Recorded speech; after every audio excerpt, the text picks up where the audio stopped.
to be there, but most people So listen after anyway. that's an improvement. I'm hoping. Yes, significant. Good. Like your consonants are noticeable using the microphone. Excellent. Yeah. Well, yeah, the cool thing about Restream was that it records each channel in its own audio file, so I can download them and then just put them in individual files, which Zoom has a hard time doing that if you have more than two people. And then it also records the videos at a higher bit rate than Zoom does. Okay. And presentations on it are a lot easier. Not that you use them for, talking with your friends about Tolkien, but here, I'll show you. John Dominic Crossan and I are doing this webinar thing next week, and he sent me his photography for it. So, like it could put your little heads on the side, and it's like, oh, here's all his pictures from Galilee, and then you could throw them underneath it, or you could go full screen, and then you can turn off and on the different thingy-bombs. So it's exciting. Nice. Very nice. Oh yeah. Well, alrighty. So where you so I'm assuming, Trip, you're coming in from Atlanta somewhere? Greensboro. Okay. Oh East yeah, Coast. you mentioned that. And Nick, where are we meeting you? I'm just right outside of Nashville. Okay. All right. And where are you? Yeah, just in Dayton, Ohio. Fancy Dayton. Yeah. My wife's from Dayton. Is that right? Yeah. Born and raised? Yeah, born and raised. She's from Riverside. Okay. I don't know the area I've been here 7 years. I'm totally ignorant of the geography. Never heard of Riverside. It's like a small town. It's like one of the trashier parts of it. So she gets real embarrassed when I tell people. Yeah. Tell Ohioans. Sure. Yeah, got it. All right. Excellent. What's on the agenda, Trip? Hold on. I'm going to hit record. All right. Let's see. And then I'm going to hit the air horn because that makes it official. And, all right. Oh, yeah. That's right, friends. You heard the air horn, and that means it is time for some Tolkien Head. Some Tolkien Head action. And today, Anthony LaDon is joining us. How are you doing, Anthony? I'm here. I'm excited from all the way from rainy Dayton, Ohio. And there are a few things that I love more than talking sort of Lord of the Rings and Lord of the Rings adjacent nonsense. That's my favorite. One of my favorite pastimes. One of them, if not the favorite pastime. And I don't get to do it very often. So I'm excited about this. So now, one of the things that we have in common is we both professionally are religion PhDs who think it's cool to use podcasting as a way to talk about things other than just what you do for on the norm. Yeah. No, that's right. And podcasting about fantasy lit stuff. Yeah. So yeah, no, this is a weird alchemy of odd pursuits that we've chosen. So Nick's a theological librarian. I am. I haven't reached the librarian status yet, but I like to pretend. Okay. Well, I just in honor of you, Nick, I brought a couple books just in case. I got my highlighter in here. I got some stuff I might bust out if the spirit leads. Ooh. Oh, I'm ready. Tripp was telling me that that you have a special attachment to Lord of the Rings because some of your children or single child is named after. I have a son who's named after a very prominent character in the Silmarillion. I don't often say his name because he's underage. Fair. But my daughter is 18, so she's fair game. Her name is Nessa. And you'll remember Nessa from the early pages of the Silmarillion. Yeah. So my two kids are both named from that book. Dang. Vala status. Let's go, dude. Oh yeah, well yeah, absolutely. Although Baron, Baron certainly has the more robust story, but we hadn't thought about him when we named Nessa. She came first. So Yeah. Well, when we each week we've had different Tolkien nerds join, from like John Garth and Tom Emanuel, and then last week Kevin Smith joined, not Kevin Is Smith, that right? Kevin Max, okay, from DC Talk. That's right, Anthony.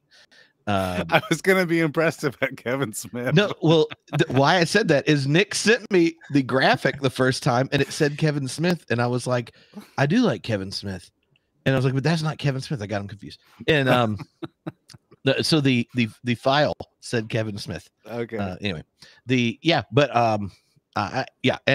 we have a 3-part question for you to wrestle with. That sounds very Trinitarian. Well, it's a vestige of the Trinity. We don't want to be explicit.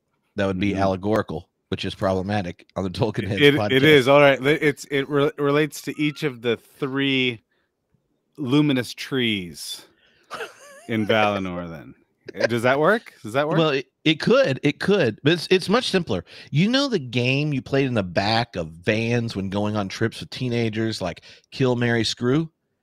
Yeah. It's the Lord of the Rings version. Oh, so good. You have to make 3 choices. One, who do you want to get loaded with at the Prancing Pony and tell stories, maybe sing and dance on the table late into the night? Number 2, you're at the Battle of Helm's Deep. Okay. Who does Anthony want as his sidekick? Counting orc takedowns with him. Number 3, you're going to Mordor. Oh, and who do you want going with you? Can't be Sam. That's cheat code. Okay. So Pound Town at the Prancing Pony. Yeah. Helm's Deep. Sure. Mordor. Yeah, good. Yeah, I think if I was at the Prancing Pony and I was going to be drinking, a lot of hard drinking at the Prancing Pony, I would probably go with Radagast, the brown. Hey, Radagast twice in a row. Kevin Max also said Radagast. I think just because there's so much, he's got the best name, and you give someone a really cool name, and then you don't tell us anything more about him. Like that, he's just got to know tons and tons of stuff. And my guess is that he's going to be able to hold his liquor, and he's not just going to be passed out.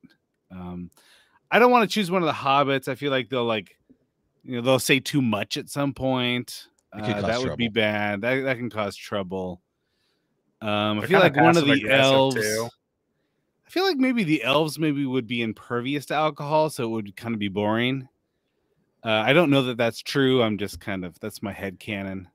So that's in the Hobbit though, that's how they sneak past the elves, because they're drinking from the king. Remember, that's how, because they're sleepy. Right. They're drunk. Absolutely. Drunk. Yeah. No elves, because they fall asleep.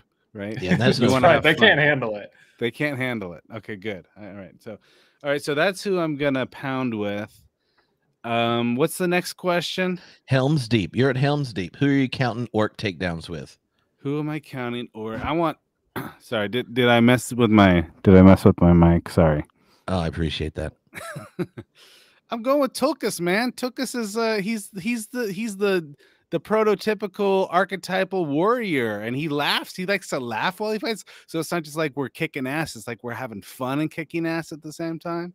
So that'd be my choice for sure. Do you say Tulkas or Tulkas? Do you pronounce that L? I pronounce the L because I don't want it to sound like Tulkas. Oh. Yeah, I think both are acceptable. Okay, I really want to get that L in there because I don't know if you've seen the latest season of South Park, Anthony. I don't know if you're a South Park fan. I have not. They reveal that Token his name has been Tolkien the entire time, and no one's been pronouncing the L. So that's really good. That's pretty good. All right, what's the last one? I forget. Mordor, but no Sam. Who are you going to Mordor with? Who do I want to go? Going all the way to the fires of Mount Doom. Oh. Shadowfax. Taking Shadowfax. Oh. I'm getting in and out quick. None of this hiding, sneaking. Just hit it quick, get out. That's my plan. Okay, there we go. Now, if you got a hold of the Ent Draft, you would drink Ent Draft until you were how tall? Oh, I would keep going until I could you know, I could dunk. That's all I want to do. I want to dunk. So I probably go till I'm at least, because I can't jump either. So I'm short and I can't jump. So I'm gonna say I'm gonna need to be at least 6'10" if I'm actually gonna get up there and grab rim. So we'll say 6'10". There you go. Yeah. I know. I was Elgin, my 14-year-old, and I were talking about it, and he was like, "Dad, that's what you need," because the doctor said my feet were so big. They were like, "You're going to be 6'4", and he's like, "You kind of just stopped, and everything else kept going. Just you're not tall." I was like, "You need some Ent Draft, feet Dad." Kept going. Yeah. They're just big and flat. Sure. So, one of the things that I think would be fun is first, I think it'd be great for you to share a bit about how you first encountered Tolkien. Yeah. And why it is. Well, you have to love somebody to be pulling out the deep cuts for children's name, and your partner has to know you really like him in order to say yes to it, right? So, how did Anthony's love affair with Tolkien begin? That's a good question. I think it was probably my mother reading me The Hobbit when I was very young, and I still love The Hobbit. I heard Colbert at once disparage The Hobbit, saying like the Lord of the Rings is actually the real sausage, where the Hobbit is sort of like it's like Lord of the Rings light or something. I don't feel that way at all. I feel like it's a really interesting, complicated and mysterious ethical choice that Bilbo makes at the end of that book. And it's debatable on whether he makes the right choice or not. So I love that book. And I think that's sort of my first, and for a long time, my only window into Tolkien was The Hobbit. And then I decided I was going to read Lord of the Rings when I was 17 years old. And I grabbed Fellowship of the Ring, stupidly thinking that was the whole book. That was the whole story. And I got on a plane and I went to Zimbabwe for 5 months. And I read to the end of Fellowship and I realized I'm going to have to wait another 4 months before I find out what's going to happen next. And I just sat there stewing, wondering what's going to happen at the end. So it was sort of like part of my mental imagination while I was in Africa. And I just keep on flipping it over in my head, like what could happen next? What could happen next? And I think that made me, it's sort of like absence makes the heart grow fonder. It made me create some mental space. Like I burned some pathways in my neural networks for Tolkien there. And then, of course, half a year later, I was able to pick it up and finish it off. And then a couple of years later, I finished that and I got married. My wife and I decided to read it aloud together. So we would take turns reading it to each other out loud when we were doing, theological education. And anyway, that's just sort of a little backstory, my little backstory. Mm-hmm.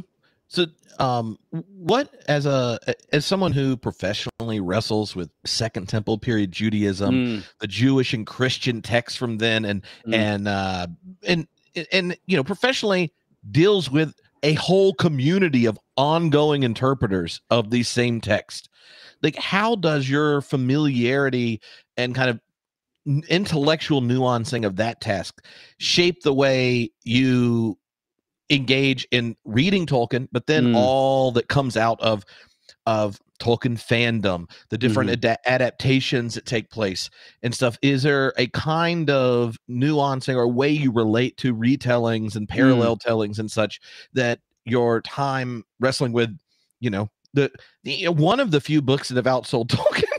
Yeah, sure. Yeah. The Bible. Is there? Do you see connections in the way you relate to two? Yeah, I think that there's something about perceiving the world in a storied way, where I've done this with a few different narratives in my life, and I perceive the world in many ways with sort of Tolkien categories that I'm flipping over in my head. And I'll even sort of use language that I've learned from Lord of the Rings to sort of give meaning to my own life experience, almost in a typological way, you know? So I see there's a lot of there's very something very similar happening with these New Testament authors. Like the paradigms that they're working with are from the Hebrew Bible, and they're using those narrative categories and the narrative language and sort of the mythologies that have informed the meaning that they've given to their own life. And they're perceiving Jesus through these old categories, or they're perceiving Melchizedek through these categories, or they're perceiving the temple through some of these categories. So there are things in their life that are absolutely mundane, and the way that they've given it sacred meaning is through these narratives. So in many ways, they're using the Hebrew Bible in the way that uh, sort of Tolkien nerds use Tolkien. You know, and I think about even too, just not even Tolkien nerds, but like modern fantasy people kind of Right. using Tolkien's work as like a reference to do everything. Mm-hmm. And obviously, one of the other things that I'm familiar with your work, besides New Testament and and Tolkien, is Game of Thrones. And obviously, Martin has talked about multiple times about referencing Tolkien and subverting some of his ideas. So like, what has been your experience with like those parallels, if you see that so deep into sort of House of the Dragon stuff right now on my podcast Double Dragon, if anyone's interested. But I've kind of gone on this project the last couple of years of going through the first book of Song of Ice and Fire chapter by chapter. So it's sort of a close reading of each chapter of that book. And I see Tolkien everywhere. It's like someone decided, I'm going to write an R-rated version of this story. So let's figure out how to make this warg a little bit more hybrid, a little bit more human. Or what would we do with a tree spirit, but sort of an R-rated version of the tree spirit? You know, where would that come from? Or for instance, like what if the elves were like power hungry, sister loving, dragon riding? You know, it's like you've almost got these different categories that you can find in Martin's work that are specifically meant to twist the idea. I was just talking with someone about Molestown. So up near the wall, there's this town. It's the northernmost town in Westeros. It's called Molestown, and 2/3 of the town is underground because of the climate. And I had a medievalist on. He's like, it's almost like, oh no, I'm sorry. I had a archaeologist on, and he said it's almost like Martin said, okay, I'll give you the Shire, but it's gonna have like a whorehouse. It's gonna have like, you know, a place to get drunk, and the people there are gonna feel a little bit like moles, you know. So it's almost like that Martin gave us an R-rated Shire. And it's just a lot of fun to kind of see that work through these eyes. Well, maybe you can say real quick for people that don't know where they can find your like all the Games of Thrones podcast stuff that you're doing, because you've not just done like gone through the book chapter by chapter, but now you and your comedian buddy from like middle school, right? Steve Osborne. He's a stand-up comic. So it's an academic and a stand-up comic, and we're going through the show at least. Episode by episode. That's on Double Dragon. And then once the show's over, we will start up again with the second book in Martin's series. What is it called? Something of Kings, something of cast of. I should There's know. some kings I should know involved. this. I've got it. Give me. If I could read from far off, I see the book See, you over pulled there. your Tolkien books off the shelf. You did I not did. pull. I did a Clash code of switch. Kings. Yeah, Clash of Kings. Thank you. Look at this. Mark has a there. Thank you. Yeah, right. As soon as the book's done, we will start writing with the prologue of Clash of Kings. Thank you, Nick, and or Mark. And we'll be looking at that chapter by chapter. We've got medievalists from Oxford and all over the place that are joining us. So week by week to go through that book chapter by chapter. You can search for Electric Boogaloo with a K. Like a book? Yeah, Electric Boogaloo. You'll find it. That'd be the best way to find it. And are my episodes the worst episodes? Like when I've joined? You know what? Honestly, whenever I ask for like feedback, like who do you like best, it's like you're the only guy that's listed. Like the women I bring on, they get they're like, you bring her back on. She's awesome. As far as the guys, no one likes anyone but you. So that's what I'm talking about.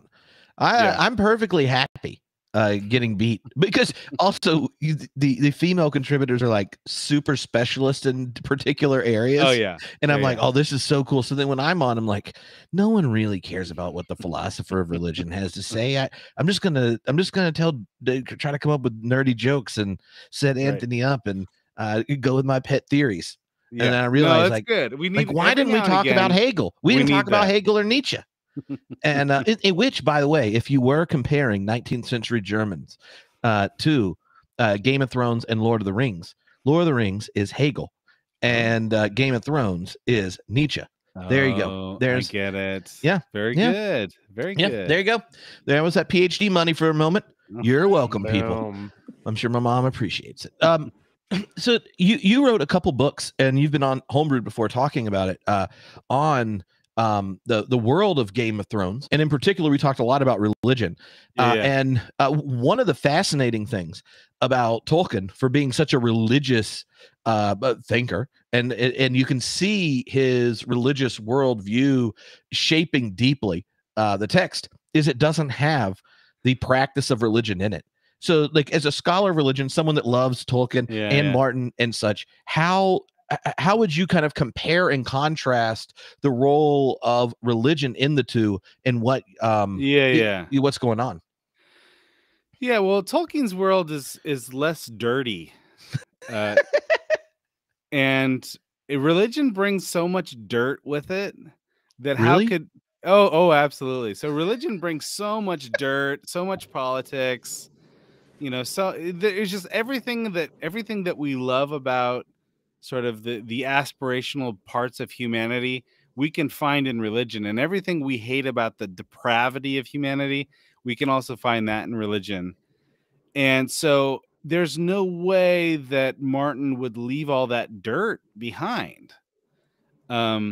So for Tolkien, it feels like the Valar remain pristine in the mythology because there is no religion about them, right? It's almost like, okay, so Eru Ilúvatar, he's almost,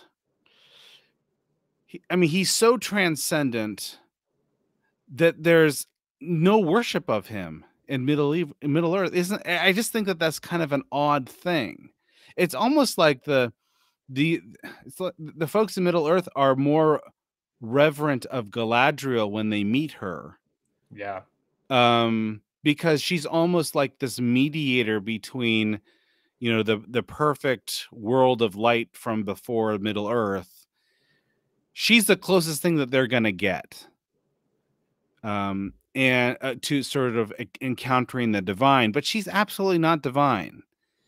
So until it's she almost gets on like a horse. Because when she rides horses in Numenor, she's divine. It's ineffably sublime. Yes. Oh, yeah. Sorry to derail you, but no, it's fine. When I think of like peak TV, I think of horse riding. Yeah, if you want to write a high fantasy, and you want to it to be less dirty, you leave out the religion. I mean, that's what Tolkien does. Well, and I even think about the only type of organized religion in Numenor is the cult of Morgoth when Sauron comes over, and Interesting. they only do human sacrifice. So everything's kind of natural, like you said. They're reminded of the beauty of the world as reflected in Galadriel or as in the Silmarils, etc., whatever. That's fascinating. Yeah, so I think that Tolkien kind of gives us a sprinkle and maybe even of that, and then then Martin just gives us the full dirtiness. Right. And Martin does a great job with bringing like this really textured battle between the religions. You've got you've got people you've got native religion, you've got appropriations of the native religion, you've got the colonial religions, you've got the religions that have sort of like fuzzy borders between the others that are willing to adapt. You've got the ancestral worship. You've got, you name it. You've got that kind of religion. And Martin has put a lot of thought into how would these people be affected by how would that religion affect these people in the world culturally? And how would this put them at odds with, how would the horse worshiping people interact with the lamb worshiping people? And what problems will that create? So Martin's put a lot of thought into that. If you're walking around Middle Earth, there are no shrines to, the eagle god. There's nothing like that. So it is a way to kind of preserve the purity of the mythology that came before. And go ahead, Nick. And I just think about the show, and obviously you're doing House of the Dragon and things like that, but even in like the PJ films and even with the new Rings of Power show, I wonder what your opinions are, and if they're doing a good job of kind of translating those type of themes, or even those things that we were talking about. Because I heard on your last podcast that you had with Trip on that you were kind of a little hesitant about Rings of Power. Yeah. Well, do you want to talk about House of the Dragon first or Rings of Power first? We can do House of the Dragon first, since he has to talk about that every day. I'm surprised at how little of the religion that they actually have introduced into that show.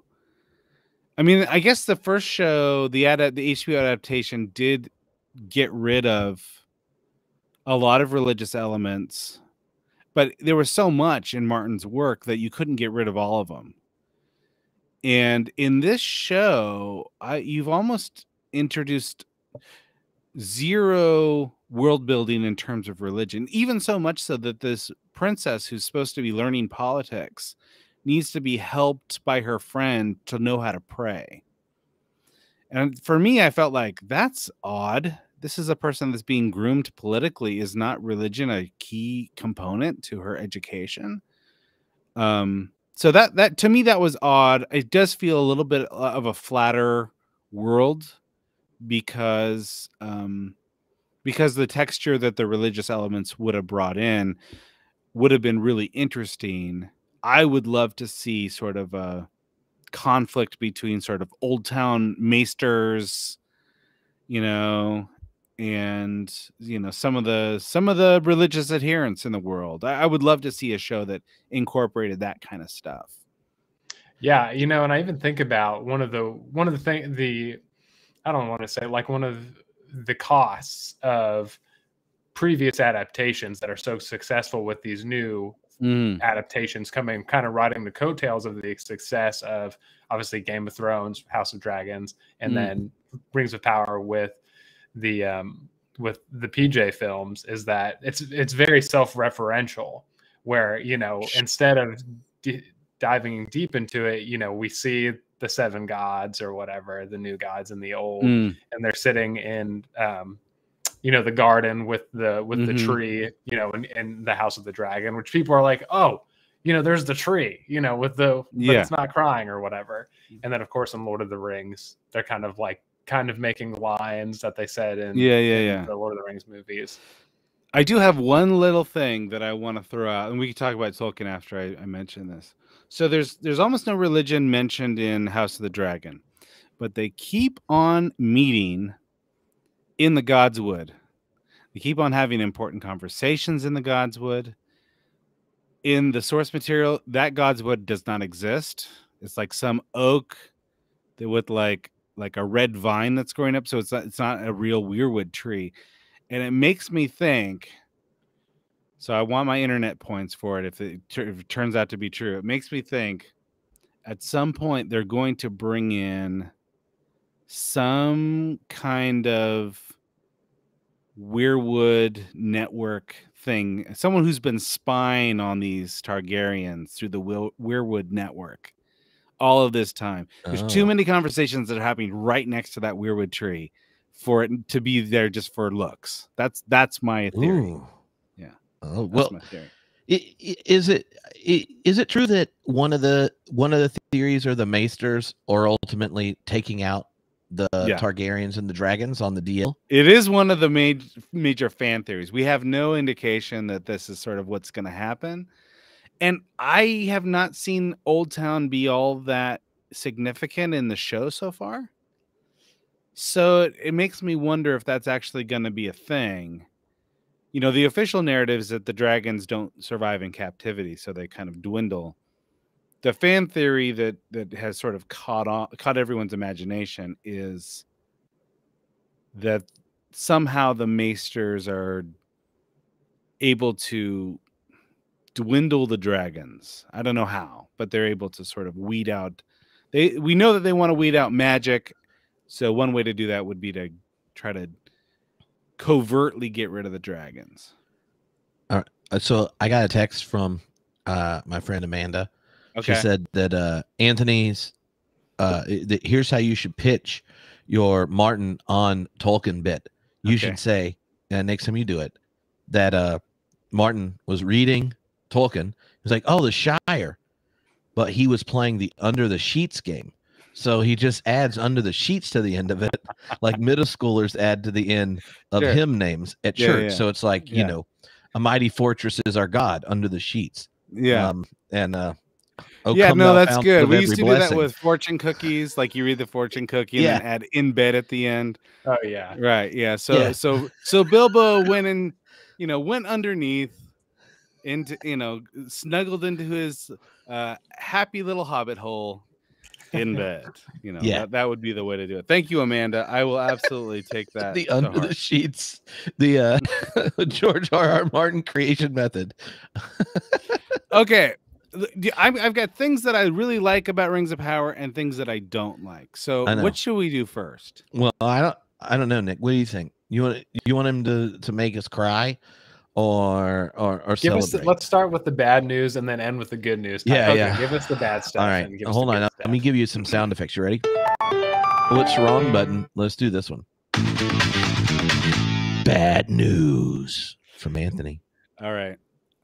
I'm really upset with how they portrayed Galadriel. I think that she's a character driven by vengeance in this show. Even so much so that one of the first things we know about her is that she's going to make this little boat. This isn't Valinor. This is sort of like, this is an Eden, Make a little boat. These little elf children are just totally terrible. They're like little demon children. They don't even wait. It's not even a second. They don't even wait a beat to notice this beautiful little, origami boat that she's made. They immediately go to destroy. So they destroy the boat. They hit the boat, and immediately she goes for revenge. And then later on in the episode, we're told that, in Valinor was just a place of bliss. It was just a place of the purest light that everyone had. It was just anyone ever experienced. She actually says the words, yeah, I grew up there. That's all. It's the only feeling I ever knew when I was in Valinor. Just the bliss of Valinor. Not true. Not true. These kids were horrible to her, and she tried to get a pound of flesh. It wasn't the only experience that she had. She also experienced vengeance in Valinor. And I kind of feel like this character should be complex, and I feel like she's flat. I feel like she's driven by vengeance, and I could see pride. I could see sort of a desire to rule out Sauron. This sort of blinded by vengeance, willing to forego good politics, willing to sort of kind of throw other people under the bus on her way to vengeance. This is not Galadriel. That's not my Galadriel. No, I think that's really good, because even I think one of the things I had a huge problem with was when she's in Numenor and the third episode, and she's kind of just talking shit to the Queen Regent Muriel. And even at the beginning, she wants to leave Valinor because not for vengeance. Originally, she wants to like rule in Middle Earth. She wants her kingdom. I've got this little line here, and this is sort of, we should know this is from Unfinished Tales. So this is like one idea that Tolkien had about Galadriel. This isn't sort of the final word, but it is something he wrote down sort of later in the canon. All right. So here's what he writes. He says, from her earliest years, she had a marvelous gift of insight into the minds of others, but judged them with mercy and understanding, and she withheld her goodwill from no one, save only Fëanor. That's not the person we're meeting in this show. Her early years do not look or sound that way. Now, it also says she was eager to be gone. No oaths were sworn, but the words of Fëanor concerning Middle Earth had kindled in her heart, for she longed to see the wide, unguarded lands and to rule there, a realm at her own will. So, yeah, there's ambition, right? There's some political ambition, but again, that's not the person that I'm meeting so far. I've only watched 3 episodes, but I kind of feel like, as compared to the passages I just read, the person I'm meeting on the screen is a bit flat. All right. So there's my bad news. Sorry, guys. There's my bad news. Now it's time for good news with Anthony. Wow, that was funky. All right. Well, I didn't know I don't really know which buttons do what. So I was just going to hit one. Hey, man, anytime you can bring in a bass line, I'm happy. Well, one of the things, see, I had such low expectations for this show. Uh-huh. I think you should, like, I just really enjoy it. I thought it was going to suck. Uh-huh. I thought it was going to be horrible. I thought, I am going to have to listen to people watch this show and then lecture me next time I bring up the Silmarillion. And I think the fact that they didn't have access to it, and they have this like little bit they're working with, they get their little permissions and stuff, and like the big picture has like the vibe of Tolkien. Yeah. Like now anyone that likes them, like, if you think this is good, just wait until you read Lord of the Rings. And if you enjoyed this, you're going to be hooked and you're going to read it all. Yeah. It's going to go down, and then you're going to come back to me and say, that is the best track I've ever seen for the gospel according to J.R.R. Tolkien. Let's hope that that's true. And let me just say that there are, and this is sort of me sort of blissfully enjoying the show. One of the key themes in Lord of the Rings is unlikely friendship. And I feel like, I mean, it's such a huge theme in the show, is that you meet your friends in battle. You meet your friends on a quest. Or your friend, like Frodo and Sam, your friendship deepens along the way.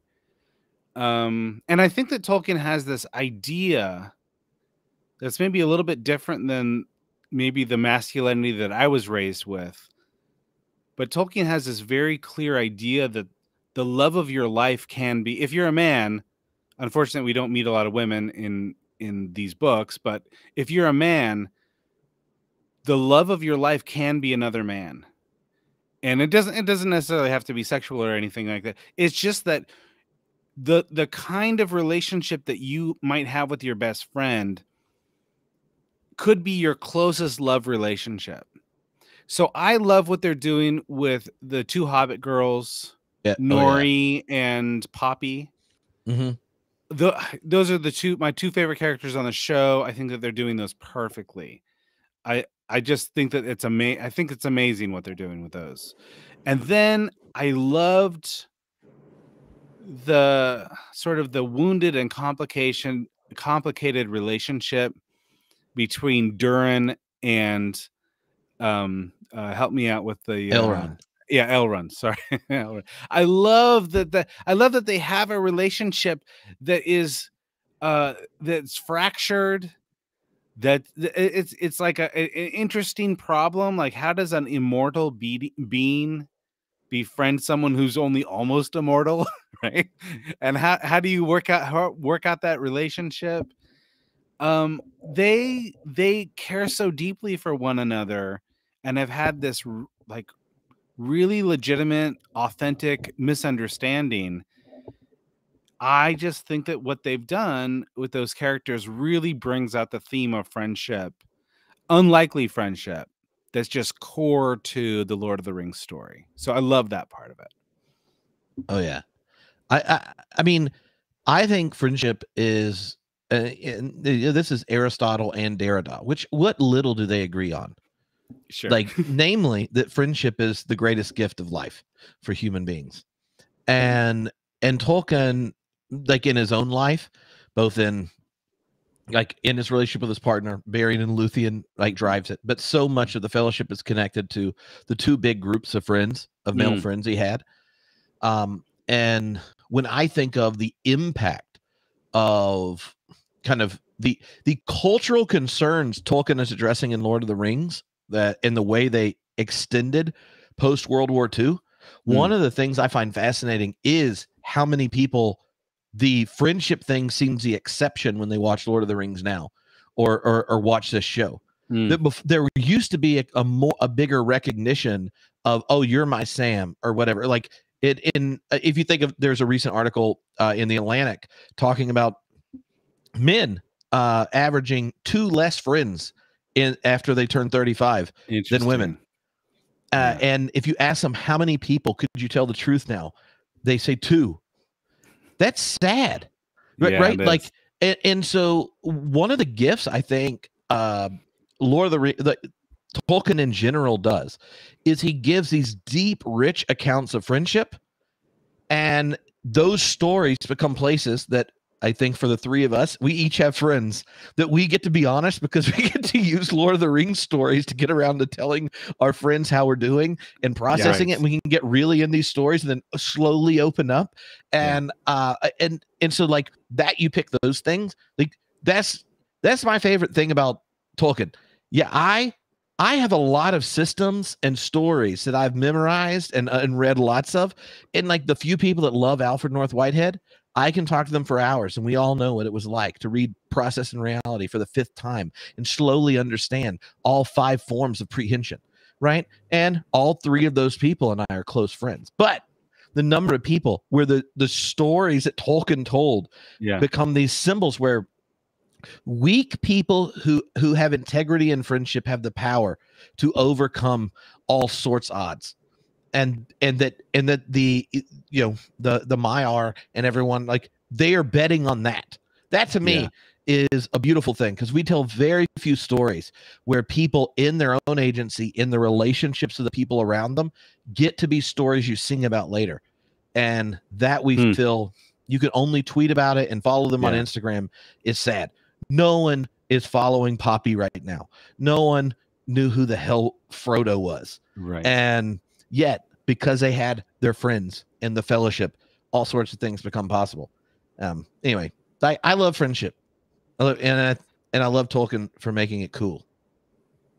Yeah, I think you're right that there's this important part about the asymmetry of friendship in Tolkien that's interesting to me. At the end of the day, Aragorn's going to be High King of all the land, and Sam will probably be a gardener. I mean, that's kind of, and yet those two are never going to not be, co-questers. They're never not going to define themselves by the Fellowship of the Ring.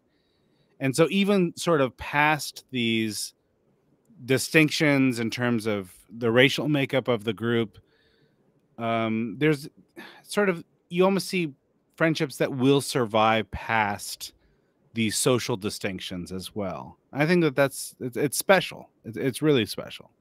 And even the appendices, just to keep our friendship going, like Sam, after he becomes mayor of Hobbiton, this is years after Frodo leaves, he goes and takes his family to Gondor and lives in, Gondor for a year to just hang out. Then Merry and Pippin end up, they're like last year of their life. They're like, let's go hang out with Éomer real quick, and then let's go to Gondor. And then they get buried with the kings. Just wild. Right.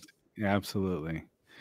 Now, I will say, I would probably not do anything related to hanging out with the elves.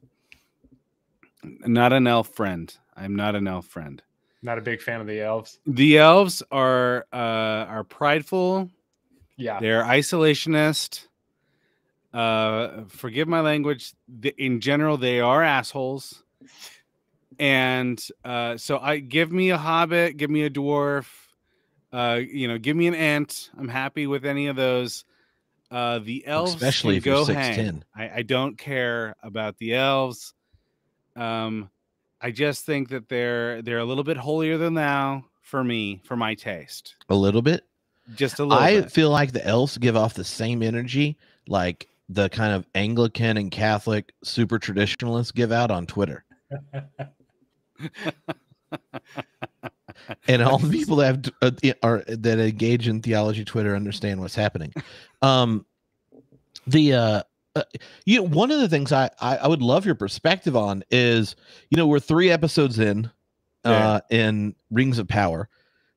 It's essentially the pregame for Lord of the Rings. Sure. So, we're starting the prequel in a sense to Game of Thrones, but we know how Game of Thrones end, and it does not end with the high quality ending that Lord of the Rings films end in, right? So, like, if we're just gauging endings, we know where it's going. Like, your sidekick in Double Dragon, definitely. Oh, Steve, yeah, he loved the end of the Game of Thrones show, and I was just like, did you pay him to take that opinion? After he came out and said that he loved it, people came out of the woodwork and said, I agree, but there's no room for the people who loved it to say so in the worlds. Because it was just like he loved it. And there's so many people out there that loved it. And so they'll email me, quietly, because they don't want to get completely run over online. But let's talk about this. Liked here's why I was wondering is, like, let's say it went the other way. Yeah. When you were 3 episodes into Game of Thrones. Yeah.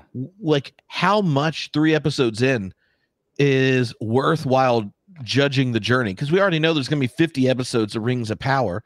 Like, we could listen to this conversation later, and then I go, I can't believe it. Anthony was right. Galadriel is horrible. Or we could be like, oh, I had no idea this is what was going on. Like, they go this other flashback and blah, blah, blah, blah, blah. Like, like when we're at this moment where people are having these like strong final takes on a show that has all the money and the eyes they need to do 50 episodes.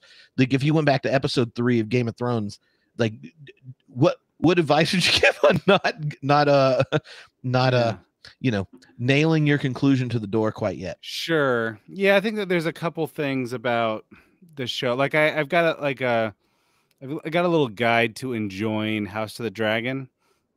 Maybe it'll also work for Rings of Power. All right.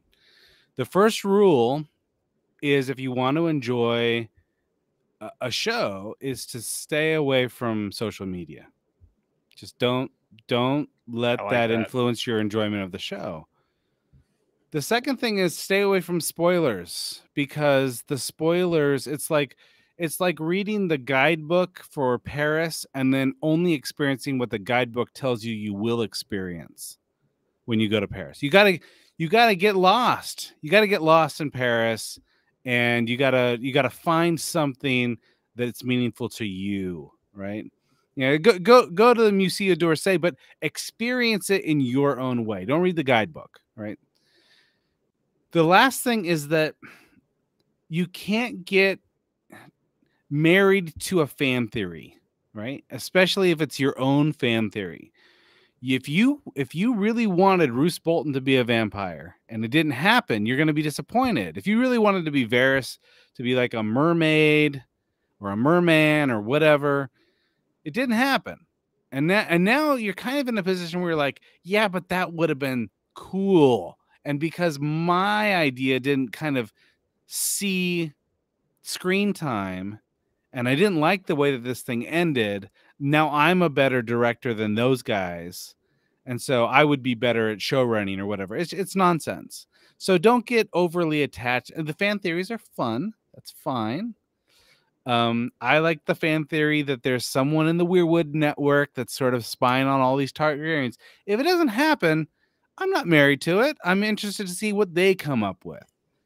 So those are my 3 rules for enjoying this show. Those are quality rules. But this leads me to ask Anthony. Yeah. Who do you think the stranger is? Yeah. And Rings of Power, and why is it Tom Bombadil? I would love it to be Tom Bombadil. I would love it. Jack Black is playing Tom Bombadil, but he's not until season 2. I see. Okay. That's my fan theory. I'm committed. He doesn't quite have the visage of Bombadil yet. Hadn't remembered it. They haven't started playing music around him yet. Sure. And once he touches the river, he's gonna be like start dancing. They're gonna throw a hat on him, kind of like yours, but with more color and a feather in it. And the next thing you know, he's like, "I'm Tom Bombadilio," and he's like, "I'm the oldest creature here." I would love it if they could bring in a Bombadil. Okay. Yeah, for a while I was convinced it was Sauron. For a while I was just convinced. Now at the end of episode 3, I'm pretty convinced it's not Sauron. That's where I'm at too. Yeah. So probably it's got to be a blue wizard, right? Right? Yeah. I think it's that or Gandalf. Okay. That's where I'm at. Could Gandalf come into the story at this stage? No, not. I mean, if they're compressing so much time, though, I could see them doing it. But he shouldn't. He doesn't come in until there's 1,000. Yeah, but there's that one. He had one of his marked out lines was in some letter that I heard on. I've listened to all of the Lord of the Rings podcasts and listened to the audiobooks of everything in the last 6 months, knowing we were going to do this. So this is real bad. It's bad at footnoting, but one of his notes was Gandalf did come in the Second Age, but no one recognized him. Oh. And I was like, if I knew that IP could be so popular as a reveal, I would totally do it and then put that quote up on your social media when everyone calls you out. And so I was like, I think, would I enjoy doing that if I was a showrunner? Yes. Like bait them, make them all have fights about it. You reveal, oh, it is Gandalf. And then you find like the one random Post-it note that was just like tacked on somewhere about Gandalf perhaps came in the Second Age, but no one recognized him. And you're like, who did he come to? And they not recognize freaking proto hobbits. And you're like, you cannot tell me this isn't a good idea. It was on a Post-it pad. That's if I was running the show, I would enjoy putting that quote on my IG right after everyone lost their biscuits for 48 hours. Right. But it's Tom Bombadil, so it's probably not Gandalf. Well, okay, let me throw an idea at you that sort of requires us to kind of expand the Inkling metaverse. Ooh. All right. So we know that that Lewis and Tolkien like to swap ideas from time to time. Are you going to suggest that it's Saint Nick? It's that not this is Saint a Nick. nod to in the Lion Witch of the Wardrobe in the Voyage of the Dawn Treader. Okay. The folks wind up on this island with monopods, right? So there are these creatures with 1 foot, and there's an evil wizard that's making these people's life horrible. And he ends up not being evil. He's just kind of mischievous. And he's kind of being a jerk. He's a little elfish, right? But it's revealed that they think he's a wizard. He's actually a star. And he was sent to this island as sort of a penance for something he did to, that was sort of a discord. All right. Discord to the harmony of that world. The fact that this guy's falling from the sky, so he's almost like a star. It doesn't say the meteor fell. What does Sadok say? Sadok says a star fell. Right? So he's a star man, and then he kind of presents as a wizard. And I'm wondering if they're borrowing a little mythology from Lewis here to kind of tell this story. Dang. What do you think? That's a deep cut. And I feel like I feel like the Game of Thrones fandom is a lot more committed to fan theories than I feel like Tolkien fandom. Sure, I remember Tolkien fandom are fundamentalists deep down. Yeah, it's true. They're just straight up. You know what our fan theory? It's whatever he said. Yeah. And if he didn't have an opinion, it's what he meant to say. And I'm not trying to make it personal, but there's a high likelihood it only involves white European men. I'll tell you exactly my situation. That was a mocking voice, just to clarify. I was mocking racist Tolkien fans. Totally, I get it. I'm just gonna let you know that I'm completely off social media. I have no Twitter presence, no Facebook presence. You don't even have a fake one? I don't even have any kind since the beginning of COVID, I got off. I'm not in that world at all. I'm living blissfully in Valinor. I promise you, life is better without all of that discourse. I like the idea that people are so invested in this world that they have strong opinions about it, right? Yeah. I don't like the idea that they will use that kind of as a gatekeeping strategy so that you sort of hinder other people's enjoyment of it. Does that make sense? Totally. Well, and even because I think that there'd be a lot of people who are passionate and just be like, what does Lewis even have to do with this? But like you said, I mean, even they bounced ideas off of each other and they share some similar themes. And, I just think it's fun. Where does Gandalf come from? I mean, do we have any indication? Did he come over on a boat, or did he come from the sky? Like, what is the lore there? It's unclear. I think that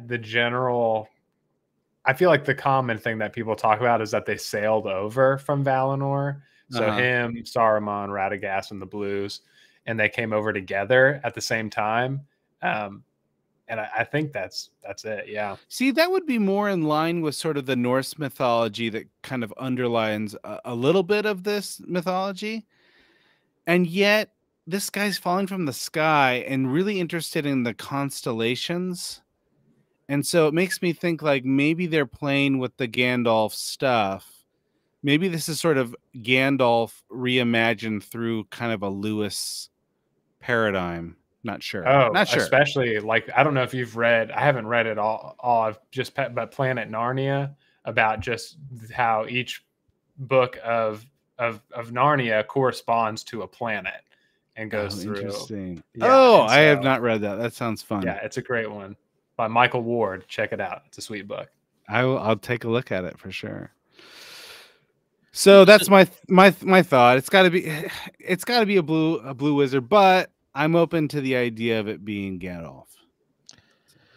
And are you completely eliminating Tom Bombadil, or are you saying there's a chance? We had something in our chat that I thought was a really salient point about Tom.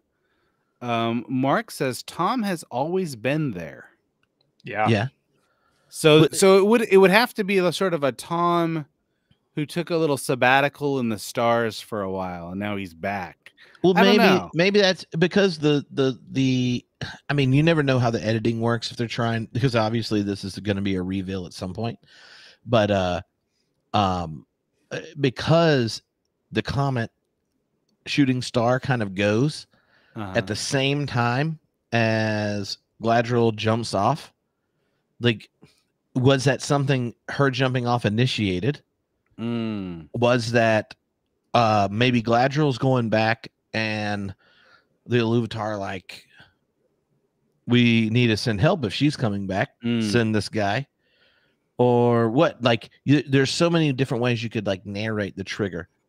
And, right. So sort of but I don't know how, but somehow the answer is Tom Bombadil. In the language of storytelling on a screen, and this was brought up to me by a friend, Chad, who's a big fan.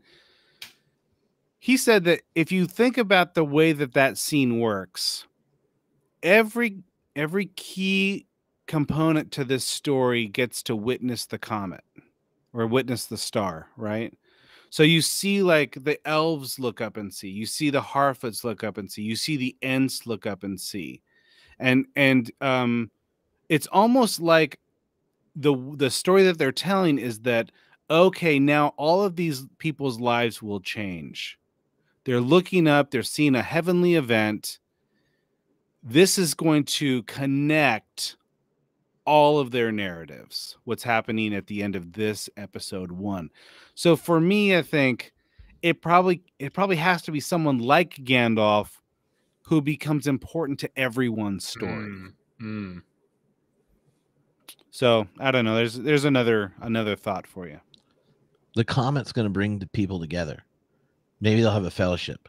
Dang. Or maybe it is Sauron, and that's the enemy they're all fighting. Yeah. I mean, what does Sadok say? At one point, Sadok says, and maybe Nick, you could help me here. He says, I've heard of people becoming stars before, but I haven't heard of stars becoming humans before.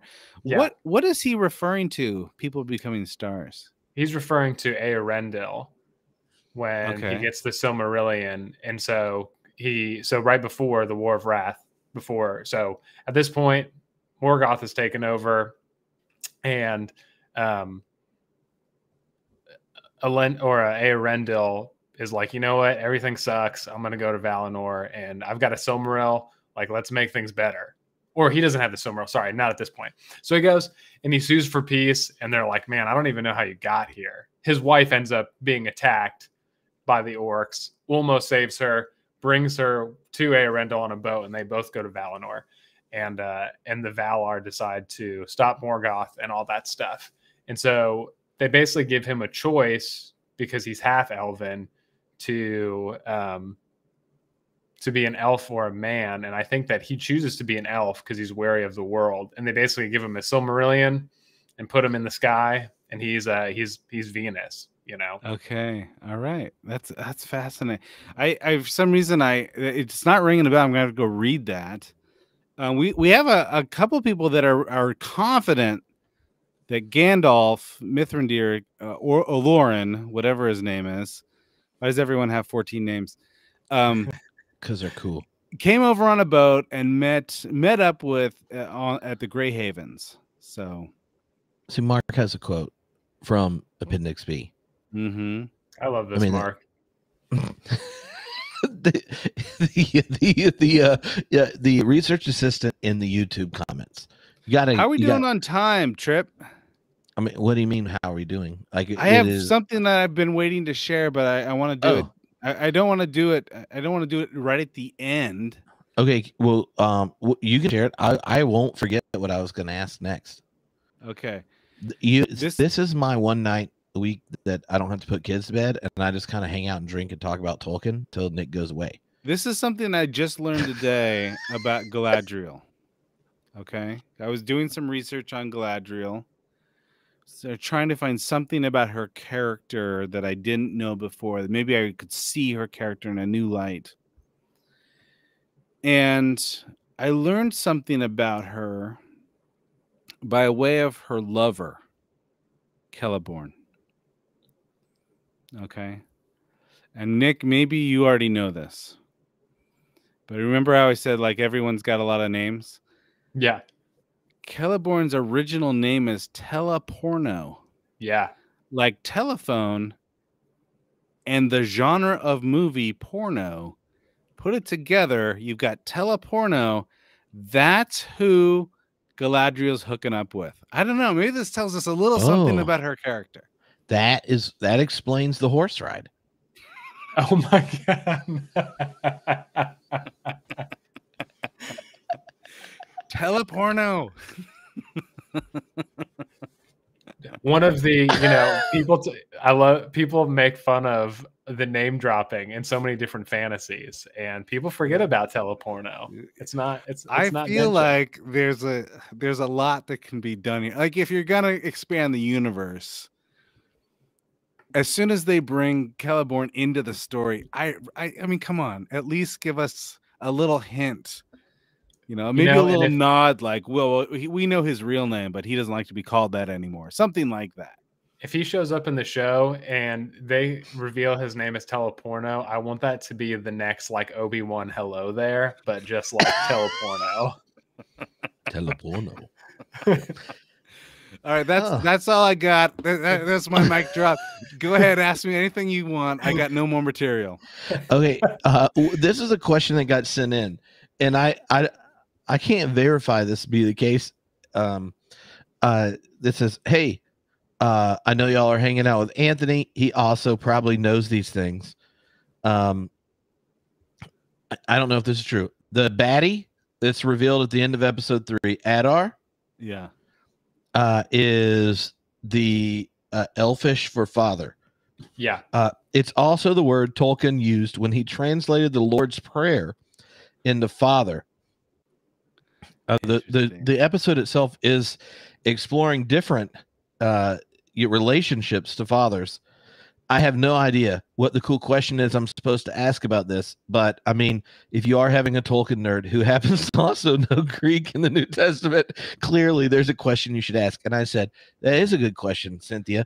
I just don't know what it is. So, well, if you're Tolkien wondering translated, if you're wondering what that's father the is in Greek, it's not that. It would be either pater, or it would be ab or abba, borrowed from Hebrew or Aramaic. Right.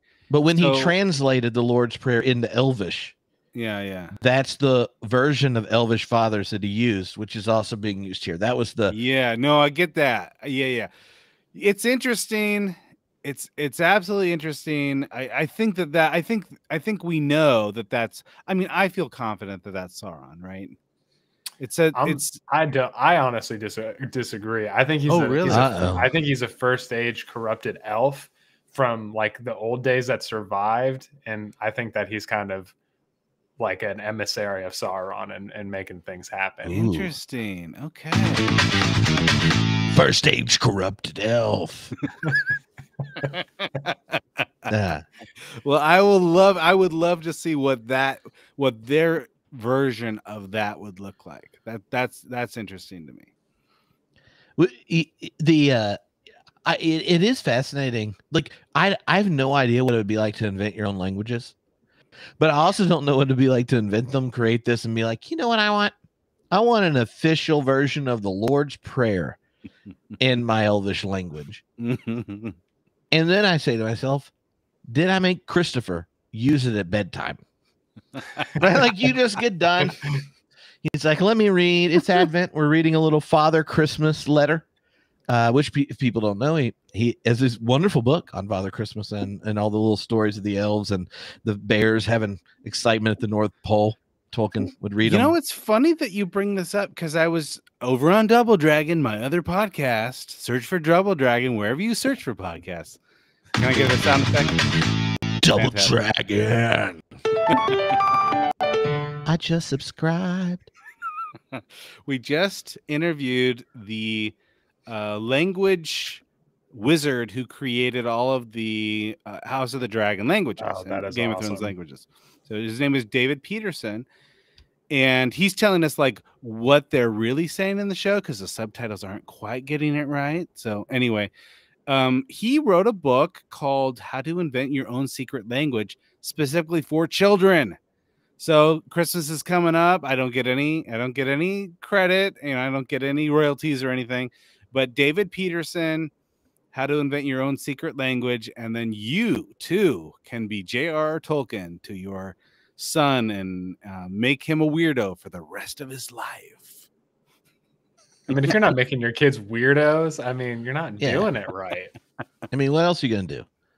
You want to make them successful in predatory capitalism in a neoliberal age, trying to exploit the planet and the earth? I mean, like, you could do that because then at least they'll have health insurance. But you gotta do this. And just be a banker. Just so you know, you gotta have a light hand with this kind of stuff, because I went hard and heavy with both my kids with Tolkien, and they both kind of needed to rebel against that. So I mean, Nancy Drew, they're really into Nancy Drew and Boxcar Children.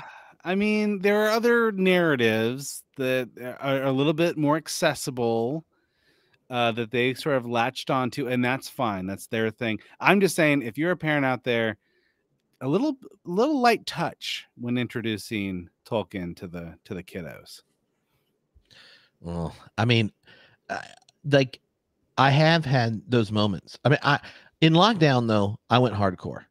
I was like, Elgin, you can pick of all these books that we're gonna read, because he would do like all the homeschooling stuff in a day, and then you're like, what? You're not just gonna play video games. So we read Lord of the Rings together, and I realized early on that he had the same problem reading Lord of the Rings with me, like reading the Bible out loud. Yeah. Is that if he asks a question, he clearly knows like the answer could be long, you know, where he asks the question and then he's like, wow, Dad's really into this. So you now he gives preface statements where he goes, Dad, in under 3 minutes, yeah. Why are we born to suffer and die? That's fantastic. He said, "What do you think elves would really be religious if they didn't know they were going to die?" And I'd be like, it's interesting. A lot of people thought that because of the terror management theory, but as it's been gone through psychological testing, we found that it's not as actually as an explainable thesis as possible, and that the structure of finitude is actually built into language, which kind of generates the absence of meaning.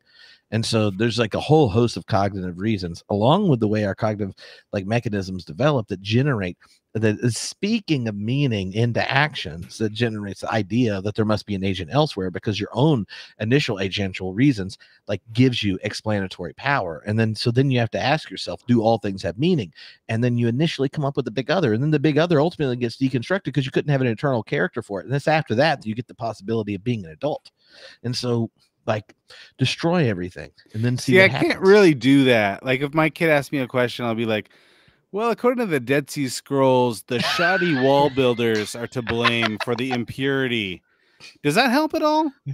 Does that help? No, it probably doesn't help. When they got baptized before they got naked. I will say this.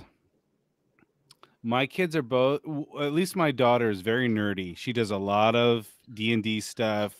She's really into fantasy lit. She's an artist. She's just chosen to defy me on the Tolkien point. It's like, I love all fantasy literature. I live my life like an artist. I embrace the world of an imagination. And I do not get with Tolkien because that will make my dad angry. So that's just who she is. And you know what? As a shit disturber, I kind of respect it. I think that's probably something I would have done at that. Yeah, it's kind of punk rock. Like I totally was a rebel too, and I would have done the same thing. Yeah. So now Dad, I'm not voting for George Bush or reading Lord of the Rings. Okay. No Tolkien in this house. Yeah, and then I'm throwing these books away because I'm against them now. Yeah. I told Elgin, because we had conversations like, well, what if I don't like all the things? Like, I was like, that's fine. Just don't be a libertarian Calvinist. Like, I have standards. Like you could pick different sports teams. You can come out to what I go. There's a lot of possibilities, but like if you could just avoid those two, it'd be great. It'd be great. So Yeah. you've got how many kids, Trip? 3. But 3. Are they all kind of interested in Tolkien? well, the others are younger. So I have Okay. like a 14-year-old, then 8, 5. Okay. And I have Nick, the how about before you? PhD kid, and then the Yeah. others. I do not have any kids. All right. And but if and when this happens, do you have like a strategy? You got to go in with a strategy. You can't A just strategy. yeah. So our plan I currently failed. is not to have kids, but I have 2 nephews that we dote on and are very close with. One is 3 and the other one just turned 1. And so I am secretly I've plotted. I think that I'm not going to do, you know, like the birthday gifts kind of thing, because they're going to be like, what does Uncle Nick get me? This is super weird. He doesn't know me at all. But I think they've come over to our house multiple times. So I think I'm going to be younger when they want to read stories or when they're tired. I think I'll just kind of slide in a little Hobbit, read it here and there, and plant the seed. And their parents are like anti-nerd. I mean, they like Star Wars, you know, Sure. but they're like, no nerd stuff, no magic, D&D. Like, we don't want our kids to be losers. And so I'm hoping that they are familiar with it enough that when they come to my house, it's like the forbidden shelf. Well, you that's know? good, because then they can rebel against their parents and you can kind of sneak in and bring in like, hey, do you want to invent your own secret language? That kind Exactly. It's not Playboy magazines. It's freaking, you know, Elvish scripts, Exactly. dictionaries. Have you ever rolled a D20 while holding a pipe, wearing a jacket with elbow patches? If you had, you'd know what life's about. I'm just saying. The roll the D20 was a quality joke, by the way. That was like perfect. I was on this a podcast just dedicated to Thor, the Mighty Thor podcast. Okay. Which, how many hundreds of episodes can you do just on Thor? Well, he's working on it, and and everyone else that was in this, it was like the other 3 people are very big comic book nerds. I love Thor, and the Jane Foster as Thor comic book run, one of my favorites. And we had a fantasy draft of Marvel Cinematic Universe characters, and like instead of football positions, you had like your head honcho, this kind of thing, civilian Avenger or whatnot. And like they're going off deep cuts, but you know, I'm like, you said Marvel Cinematic Universe, so it's just the Disney Plus ones. So I drafted Lucky the Pizza Dog early and Baby Groot, and I was just like, there's 0 chance Disney Plus is going to take out Lucky the One-Eyed Pizza Dog and Baby Groot. Like I have more plot armor than you could handle. No, like it's impossible. I win, and they're very bitter about this. Very, very bitter.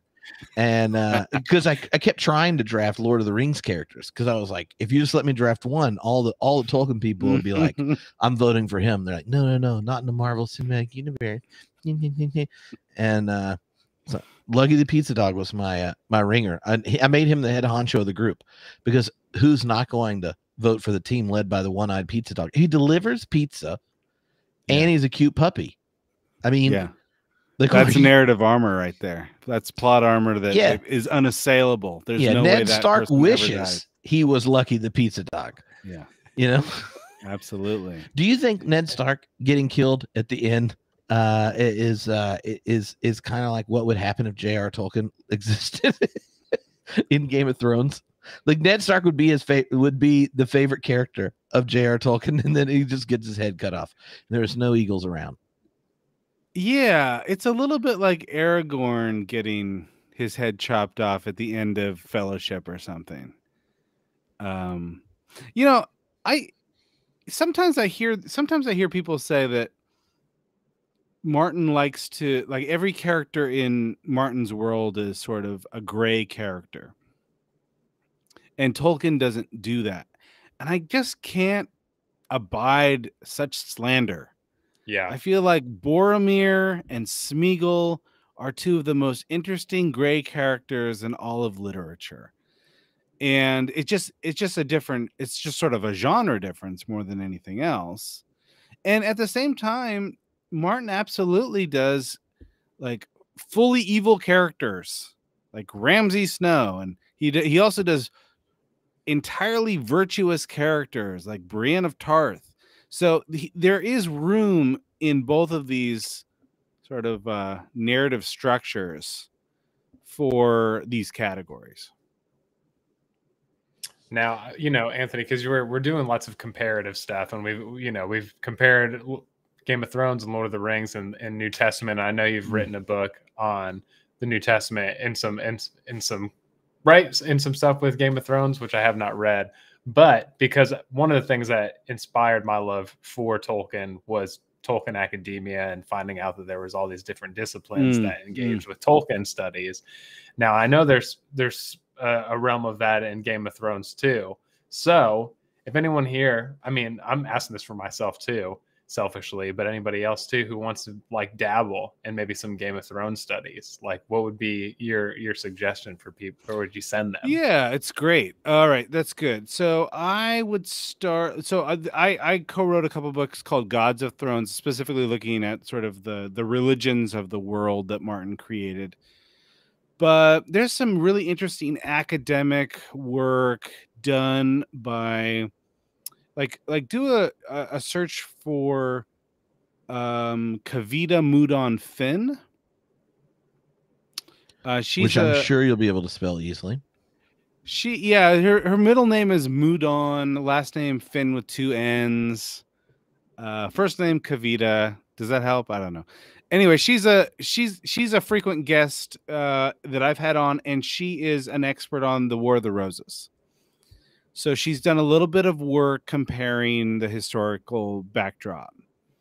I would also go to Carol Parrish Jameson. She's an expert on medieval knights and specifically the chivalric code. So she's written a book that compares Martin's world to the medieval world in interesting ways. And then there's someone that I had on named Caroline Larrington. She's an Oxford medievalist, but she specializes in literature. So medieval literature. So she will, she's done a couple books, All Men Must Die, and I forget the other name of her other book.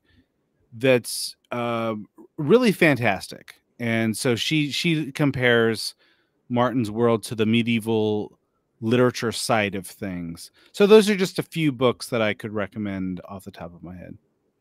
Oh, thanks for that. I'm going to add that to my list too. And I'm planning on, after this whole Tolkien stuff, because I read the first Game of Thrones book in college and don't remember really any of it. Sure. And after Lord of the Rings, that's my next deep dive, is to do a full deep dive, and I will be turning to your podcast. Fantastic. Love to have you.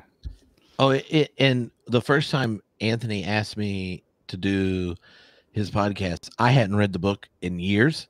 Because when once the show came out and I would teach the class where I would use like, Walking Dead or Game of Thrones, Lord of the Rings, things like that, I switched it to just using the shows so that I got a better participation rate. And so I hadn't reread them until the first time you did. And then I just like did the, flying back through like, oh, this is a lot of fun. And but his shows are excellent. And I'm better than all the men, but not the ladies. That's what I've learned. You're today. A top-rated male guest, and unfortunately, I think you were like maybe our only male guest. I'm sorry. I think I misled you. You're also our lowest rated male guest. Our highest rated. Why are you gonna do this? Like we said, the depressing part was at the beginning, Anthony. No, I'm joking. People love you. People love you, Trip. The one time I ever used Game of Thrones in a classroom, people asked me to teach an ethics class. I not only had I never taught ethics, it was sort of like a last minute, like, could you teach this? We had a professor drop out. I was like, yeah, absolutely, I can teach that. And I was thinking, how do I teach this? So I like called up a couple I support being friends. Good. Right. Not only do I not know about sort of the philosophical approach to ethics, I'm not very ethical. It just as a human. So I looked to Game of Thrones to help me teach this ethics class. The students could choose one of 3 books. One was the A Year of Living Biblically by A.J. Jacobs. I don't know if you're familiar with this. Yeah. All right. So that's sort of a comedy journal. The other Homebrewed book was listeners 9 years ago, whenever the book came out. He was on the podcast. The other book was Autobiography of Malcolm X, which is one of Malcolm my favorite X hadn't books. been on the podcast yet. And then the other book was Game of Thrones. So they got to choose one of these 3 books. And the way that I used Game of Thrones was I've changed my mind on this a little bit, but at the time I said Ned Stark is a classic deontologist. He's like, there's a standard of right and wrong, and I will measure up as a man if I can live up to this abstract idea of honor, right? Whereas Varys is very much a consequentialist. His idea is what's going to bring the most amount of happiness to the most amount of small folk in the realm. Because that I don't care if I have to lie, cheat, steal, have a human trafficking network of little birds. I will do whatever it takes to put the right ruler on the throne, because that is the consequence. It's going to bring the most amount of happiness. So I use those 2 characters as sort of a comparison and contrast. Although I have talked with an ethicist since then, and I don't think that Ned could be considered sort of a pure deontologist. He's sort of a tribal deontologist. Yeah, but that's really one of the problems with that perspective. Is Kant found the ability to tribalize his deontology, which then helped him generate the metaphysical justification. Or he ontologized race first in the West. So if you do much critical theory like Kant, which not a lot of Kantians like to emphasize, he was the one that ontologized race, which then led to deontological justifications for all sorts of exploitation, right? So anyway. I did not know this about Kant. That's fascinating. Yeah. And then so that was one of the tensions in Schleiermacher reading Kant, was his uncomfortability with the ontologizing of race. Interesting. Oh, what's the guy at Iliff School of Theology? Oh, I can't remember his last name. I interviewed him about it, but this is a great book on kind of like how race got ontologized in kind of German thought and then export. No, that's Warren Carter is New Testament guy. Come on, Mark, get on the faculty webpage for. Or no, you're Iliff. thinking of Carter at Duke. Yeah, he was at Duke and now he's at Indiana University. Okay. Yeah, and he kind of engaged in the whole conversation about ontologizing race. But like when it happened in history, I'm like looking because I just unpacked all my books, and back in the day I could find the book on the thing. Anyway, this is totally not important for Lord of the Rings, other than like I was just meaning Kant has that issue, right? He gives a universal horizon, then he contorts the universe to his own implicit biases, and then thinks I'm being ethical. Okay, I have a question. I was just joking, Mark. Thanks for your help. I appreciate your help in producing this podcast. Go ahead. I was a visiting professor at Lancaster Seminary for a bit. That was fun. They do these intensives for their D-men where you hang out for a week, which like so you teach 3.5 hours, and then you like hang out at night. And I found I enjoyed the hanging out at night more than the teaching for 3.5 hours each day. Yeah. Okay, so we've asked all of our guests this. So let's imagine your kids were like, "Daddy, read us Lord of the Rings out loud." Man, this is you're describing heaven to me right now. I know. I might never going to happen. Man, I'm holding out hope for my grandkids at this point. Okay, well the next offspring that chooses to read Lord of the Rings with you, what passage, when you know it's coming in Lord of the Rings, do you have anticipatory or preemptive feels? Like, what's the passage when you start Lord of the Rings with someone? Maybe think back to when you and your wife read it together.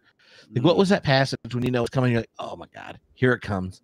Mm-hmm. Anthony's already like, Starting to moisten. You're one of my around the eyes. favorite. Okay, so one of my favorite passages is when Frodo and Gandalf have discovered that Gollum is following. And Frodo says, I'm going to get this wrong, and I apologize because the language is important here. But Frodo basically says, you know what? It's a pity that Gollum wasn't just put down. Well, they had a chance. And Gandalf looks at him and says, pity. It was a pity. It was pity that stayed Bilbo's hand in the first place. He says, Frodo, you cannot give life. So don't be too quick to dole out death. And I love that little window into Gandalf's wisdom. And it's not something that I've heard anywhere else. I don't feel like he's borrowing it from Augustine or Aristotle, or it's just Tolkien's wisdom that you can only get in this little story. And it's just framed perfectly. I love it. Fantastic. Man. And you were just, it kind of, when you're talking about the graying parts where people like to argue that Tolkien's not gray, there's such a gray area in that statement, but yet there's still like a moral like end for Gandalf, obviously. Yeah. Yeah. It's beautiful. It's a gorgeous frame. It's a wonderfully framed moral imperative when everything else is chaos around them. It's like everything is chaos, and yet even amidst the chaos, here's a tiny little moral compass to live by. Yeah, I think the line, if the internet is correct, is what a pity Bilbo did not stab that vile creature when he had a chance. Pity, it was pity that stayed his hand, pity and mercy, not to strike without need.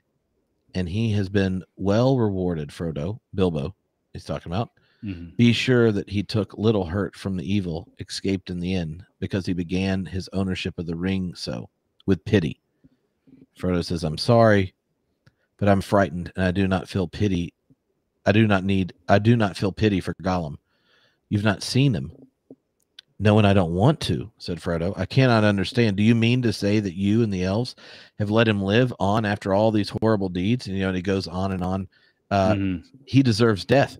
Deserves it? I dare say he does. Many that live deserve death, and some that die deserve life. Can you give it to them? You do not be too eager to deal out death and judgment. For even the very wise cannot see all ends. I have much hope that Gollum can be cured before he dies, but there's a chance of it. And he is bound up with the fate of the ring. My heart tells me that he has some part yet to play, for good or for ill, before the end. And earlier when you mentioned about the gray, that line, it gets picked up in Nick you may actually remember this better than me. That when they're in the ascent and rings of in Return of the King up the mountain, right? And it gets to the moment that Tolkien thought that Gollum, that Smeagol might have remained. And because he got pressed in a letter, Tolkien did, as to whether Gollum was just pure evil and that he was bent on this end. And he goes, no, there was a moment where he could have repented. And it was at that moment in his conversation with Frodo that Sam breaks in with judgment. And Sam's breaking in with judgment is when Gollum or Smeagol ends and joins Gollum and commits to sending him to Sheob's lair. And Tolkien's letter said he started crying when he wrote the passage. And I just find that I get irritated about they're just all like clear characters. And you're sitting there going, no, like Sam, who is the hero of the book, also the one that destroys the possibility of repentance for Smeagol. Right. And ultimately Gollum leads them to where they're going. And it's and in the end, it's the perversion of the ring that undoes both Frodo and Smeagol. And yeah. Anyway, do I remember that semi correctly, Nick? Because like I know. Oh yeah, for sure. It's what because Smeagol, it's up on there. He had just visited Sheila to basically make sure that they were good, basically to defeat her, and he comes back and finds Frodo asleep. And like you said, Tolkien said that was his repentance moment. Sam gets pissed, and then that's it. Oh, there we go. Mark's the ringer. He truly is. The chapter of the stair. Yeah. Hey, by the way, I can't read it. I can't read anything related to big spiders. I will. I read it once. That was enough.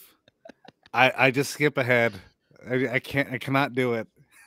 So you can't watch Harry Potter and the Chamber of Secrets. Oh, I skipped that for sure. Don't talk to me about Ungoliant. Don't want to hear it. I am so done with any descriptions of giant spiders.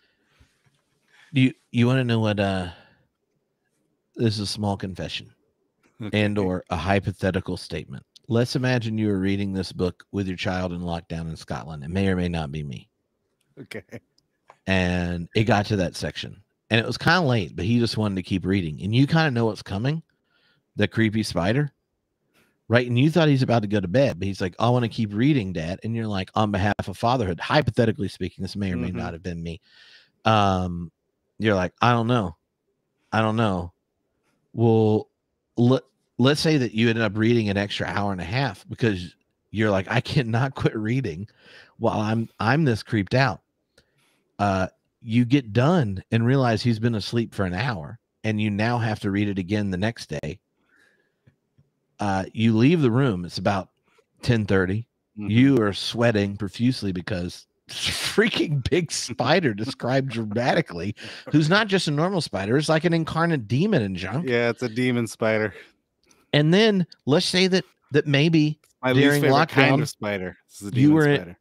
You were in ketosis, and perhaps you had a pint glass of bourbon and a small tincture of other things, and now you're trying to do dishes after this experience with the spider, having not had carbohydrates in your body and other chemicals. And now you're just creeped out, and a freaking spider, little one, drops down while you're doing dishes, and you throw a glass at it. This is a very specific story, by the way. But it's hypothetical. Almost makes me think it's sort of got an autobiographical reference here. I'm just saying that it's a hard thing to tell said partner in the morning when a glass is missing. Glass shattered. And there's a small crack in a couple of places where it went. And and let's imagine they're like, did you throw a pint glass at a spider? And I said, yes, but you don't understand. But did the glass contain the light of a star in it? That's my question. No, there was no light of the star, Anthony. It was lockdown. It was lockdown. I was lonely and trapped in Scotland.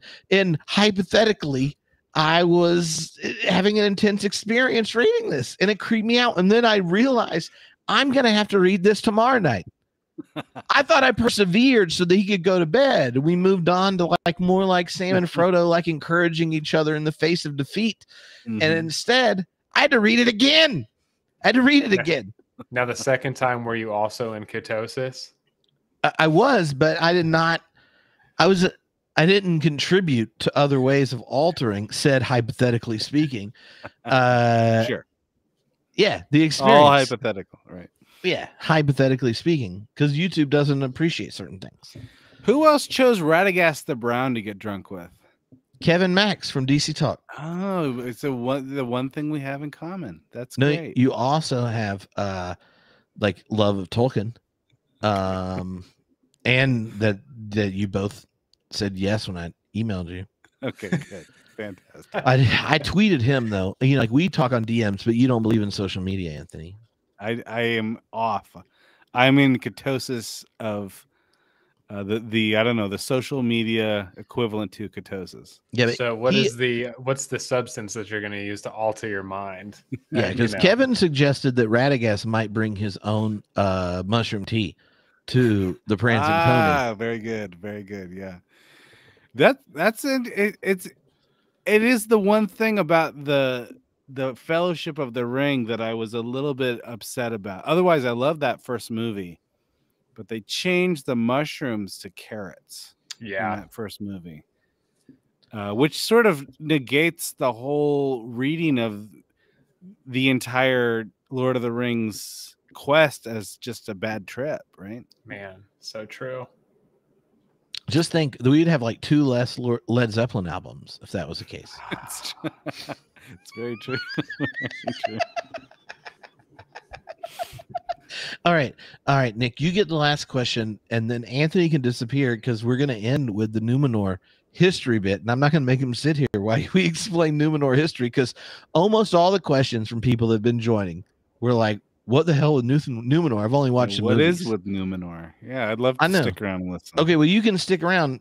Then Okay. that's fine. I'm not going to. I'm just meaning if you have duties and such. But All right. you can do In what you fact, want. you can ask me a question, or you could just jump into Numenor because I'm curious. All right, then we'll do Numenor.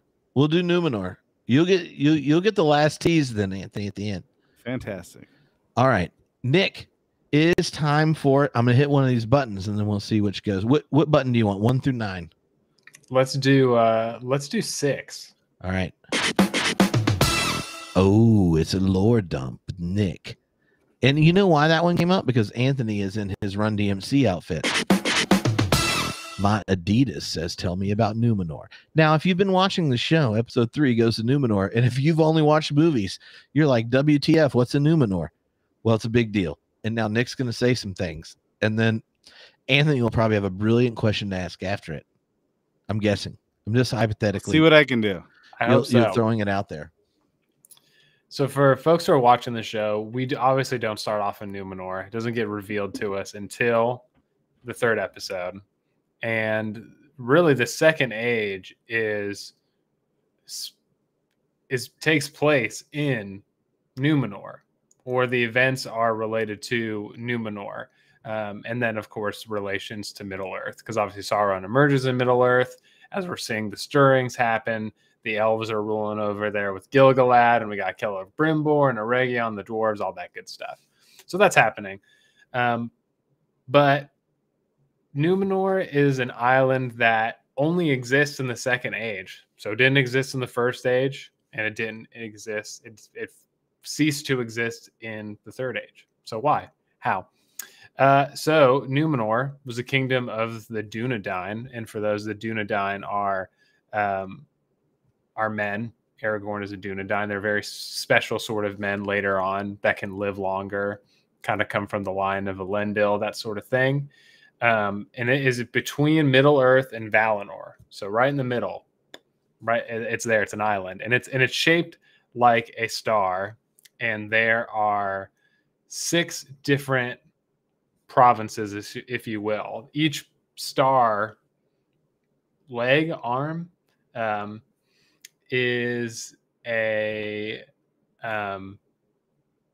province in the middle. And I am doing lots of things here. I'm doing things on the internet. So in the middle is and there's a middle province too. So there's a central area in the middle of Numenor, and on it is a big mountain where there is a temple that's dedicated to the honoring of the White Tree of Numenor that we get to see later. And they kind of pay their respects to the Valar. So there is Numenor. And I had talked with Anthony before, and he had kind of talked about, he had asked about Sadok in the Rings of Power, referencing the meteor and the star. And so Eärendil, when he sues the Valar for peace to come help them defeat Morgoth, after they defeat Morgoth, all of Middle-earth gets wrecked, and Earendil's family basically and all those men help defeat Morgoth, and they get rewarded with the island of Numenor. It's raised up by Ulmo, and then 30 years later, they move on over there. So, and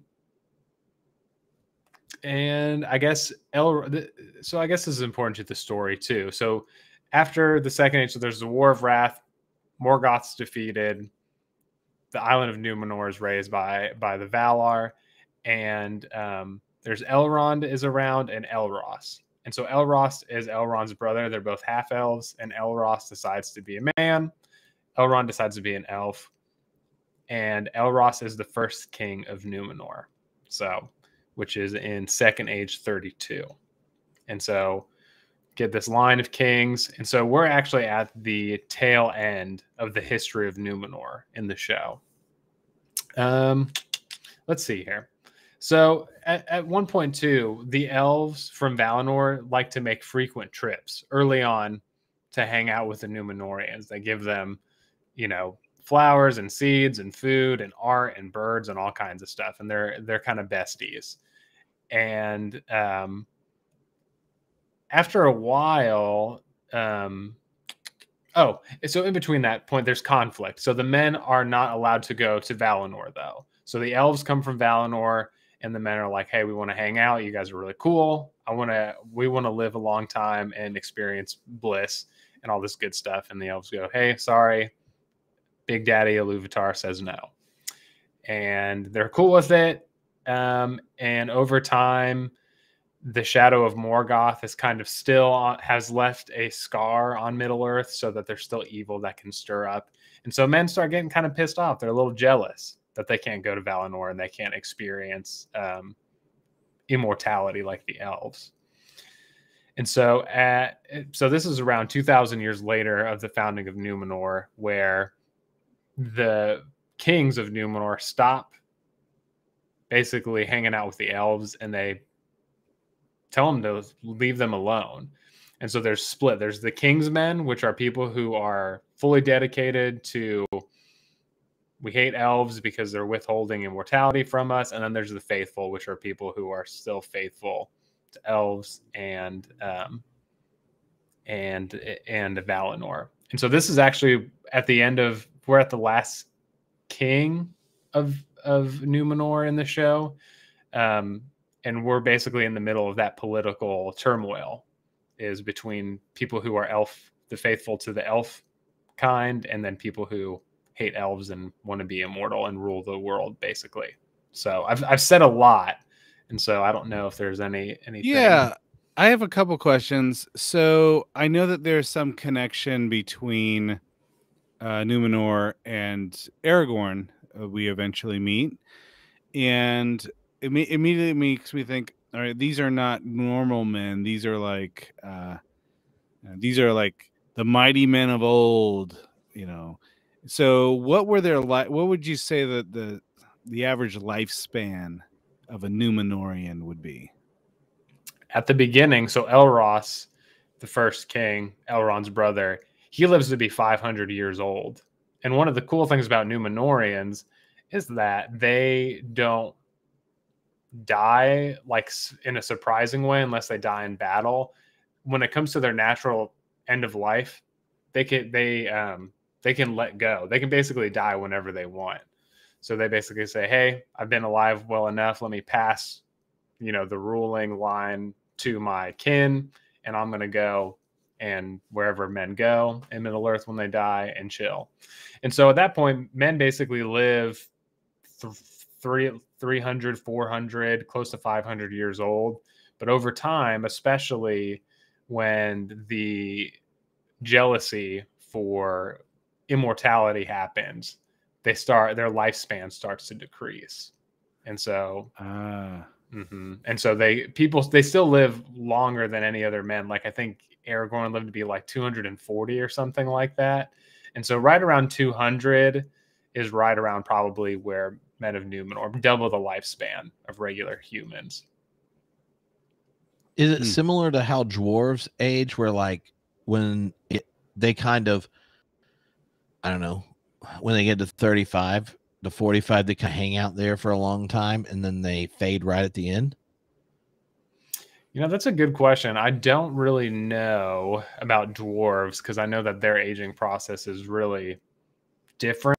I think even than normal. I think there's similarities, like you said, but I'm not really sure. But I think that men kind of have where men are young and Humans strapping. have a quality bell curve, you know. Right, totally. There's no plateauing unless you live in Los Angeles and have other assistants. Yeah, like the last 25 years of your life, if you're a Numenorian, probably not the greatest, but. What did you make of the way there are a couple questions around Numenor people sent in, and either one of you can have thoughts on this, like the Numenor reveal was one of those other moments where so I watch it on the DL without telling anyone at midnight on release, like I do for any of my favorite shows, and then I watch it for the second time with my children that are interested in whatever the show is, and then do you pretend like this is the first time you've seen it with your kids? Oh yeah. I mean, I don't lie. I'm vague. Yeah, this is sort of Christmas kind of lying. Yeah, I mean, it's like one time Elgin was like, "Have you watched this already?" And I was like, "Watch it already. I've been waiting for this for years." And he's like, yeah, but have you watched it already? And I was like, "Are you saying that I stayed up until midnight, watch it through, have listened to 7 podcasts about it, and I'm pretending this is my first time?" Maybe. There's a high likelihood that's the case, but this is my official first time. So I don't know what you want to call that. That's my way of doing it. I'm like, I'm not going to have the internet ruin it, because unlike Anthony, I have a discernible drop in my income if I don't use social media. And then I get messages from people like, "I didn't know that you did this." And I'm like, I gave up social media for Lent. And this is the only time I've given up something for Lent that like had financial consequences. Normally I give up like meat and alcohol, something like that. And I'm like, wow, look what happens when you don't order steak and beer. Sure. Anyway, yeah, but so some of the questions were that like initial scene and things, as people who have had a long-term relationship with Tolkien. One of the questions was, I'm not completely sold on the show. I'm open to it because I can't quit watching because it's so beautiful. And he said that the initial picture of Numenor was as exciting as watching going into the mines of Moria. And you're like, oh, it's Khazad-dûm. Like, as people that actually have read more than Lord of the Rings, like, how did you feel visiting Numenor visually? Before the horse. Anthony, tell us. Okay, so I've got like this little shabby television from like 1964 or whatever. It's not quite that old, but it's in the range, right? Do you slap it to make sure all the colors work? For me, there's a slap here too, for sure. Just for fun though. It's consenting. So only during dragon time. So like for me, the story exists. It sort of, it happens inside my head. I don't need I don't think I need it. But I was visiting a friend who had like this massive 4K television that he knew how to adjust it to like get the most out of this thing. And so when they sort of zoom into Numenor for the first time, it was like this religious experience. I was like, I didn't know that this existed. I'm not going to go out and, make $1,000 purchase to get a television like this, but I'm glad I had this experience. This guy hadn't watched anything. This is the first exposure to the show, and he was impressed too. He was like, this looks amazing. He was a little less impressed when I told him that it was $1 billion show. It's like no. This is as maybe compared worth to the like other shows. 200 million. It's not worth $1 billion. So anyway, it was That's how I feel it about was our military budget. fantastic, and I had the same experience when I saw the first the city lit up at night for the first time. Yeah. Well, how about you, Nick? Yeah, it was. Numenor is just crazy. I think that's the best thing visually that I've seen, and the amount of detail they've given too. Like I've looked at different threads where people have zoomed in who have better televisions than I do as well. And there are parts too where you can see parts of the architecture changing from elvish architecture to like more mannish architecture, because we're in that transition of like hating elves, and it's there, and it's like Mediterranean, and also I don't know, like medieval and all this stuff, and it's just there awesome. was also a little bit of Prometheus Ridley Scott going on with one of the statues, so I don't know if there's any sort of cross-pollination between those two universes. I could see that. I could totally see that. Do you think that the when I watched it the first time, I was like, oh, junk. Numenor is like one of those parts that you just you don't know about unless you put a lot of effort into Tolkien, right? It's kind of like people as clergy and a theology professor, when people like explain Christianity to you and they haven't actually read the Sermon on the Mount, or like they didn't know that Jesus was Jewish, right? They're just like, no. I know about like the cross and Christmas, and obviously I go to heaven, and it probably should mean I'm a good citizen and a capitalist because I'm a Christian. And you're like, and then it's like, do you want to explain everything? You set it in context. You're like, well, there's like the Roman Empire. Did you know he's Jewish and all this other kind of stuff? And like by the time you get done doing the whole thing, like as a nerd, you're like, the more you learned about all the history and all the intertextuality and all this kind of stuff, you're like, oh, Chuck, this is awesome. And then occasionally when someone's like, oh, you're into Tolkien, you're like, did you like Aragorn? I mean, he had the big sword that got fixed. And you're like, yeah, you don't get it. And so like I saw it and was like, oh, this is so good. And I immediately I went and go like, what if this gets people to know the Numenor part? Do you know how much more fun I'm going to have every time Tolkien comes up if they know this story? Like just in all the things you're saying, like what if like 10% more people that know anything about Tolkien have more of that background in their head? I'm like, this is great. Right. This is great.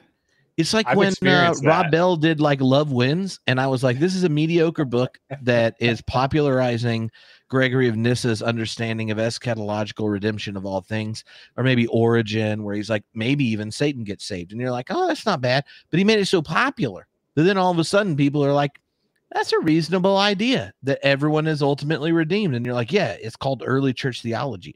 But you're like, who cares?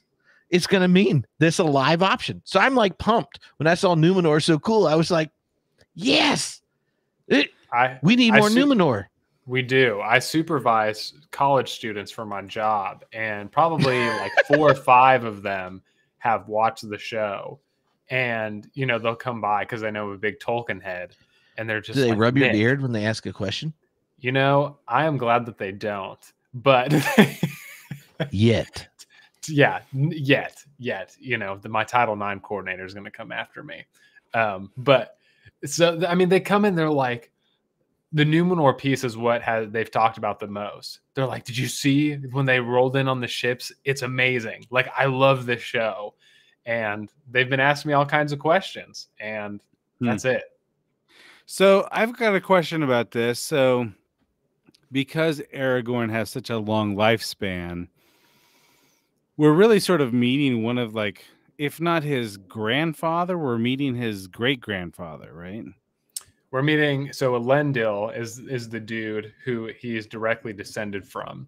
Mm-hmm. And so this is way long before that. I'm trying to think of the context of the show. And we're talking maybe like 3,500 years before Aragorn's born, maybe a little shorter, somewhere around that time. So in the way that the royalty works, so right now in the show, Muriel is the queen regent because apparently her dad is alive in the show. That's not the case in the lore. Her dad is Tar Palantir. He's dead anyway. He's like the Josiah character, right? Like the elf friend that came back to the throne. Yes, absolutely. Comes back. For Bible nerds, King Josiah was like the random king of Israel when there was like a big downturn that was like, oh, we should read the Torah out loud and stuff. He was like the last ditch effort, right? Yeah. So I guess I'm asking, by the way, many that's generations... what Walter Brueggemann texted. He was like, is this the king? I was like, that's awesome, dude. Well played, Walty. So I guess my question would be, how many generations in between Isildur and Aragorn ballpark? Oh, many. Okay, I thought I was thinking like, because they lived for so long that I'm actually like, we're talking great like grandfathers, something like that. Oh, okay, all right, Yeah, that absolutely helps me. So then the question is, do you know anything about the oath breakers that become sort of wandering spirits that can only be commanded by the true, king? When does that happen, and will we see it in this show? So there's lots of theories related to that. So there's men that live around, I want to say the south, near Mordor, basically. And so we're close to this time. So we see young Isildur in the 3rd episode, and Isildur obviously comes of age and then fights Sauron later. And a lot of people are speculating that Halbrand is actually that guy because they're hinting at him being royalty, and he's from a similar region where, and I can see that guy breaking all kinds of oaths. Exactly. And like because we're talking fan theories, this gets me stoked. One of my friends sent this to me, and I'm almost going to lean into this prediction. So they think that Halbrand is Theo's father, and Bronwyn, and so Theo's got like evil sword vibes. And so they're thinking that Theo is going to eventually grow up to be some sort of turned men for Sauron. And the reason why he breaks his oath is because he can't fight his own son.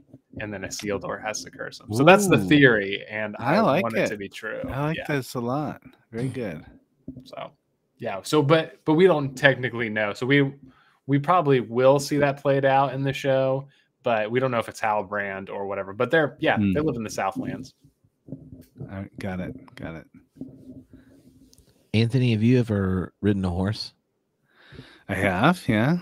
Did I ever have an orgasm on horseback? Is that what you're wondering? How much fun did you have? Show us your not as much fun as Galadriel. I'll just say that. Well, what's the guy she was with? He was also having fun. I was like, it must have been contagious because these horses are built a little differently in Middle Earth than they are in the modern world, I think.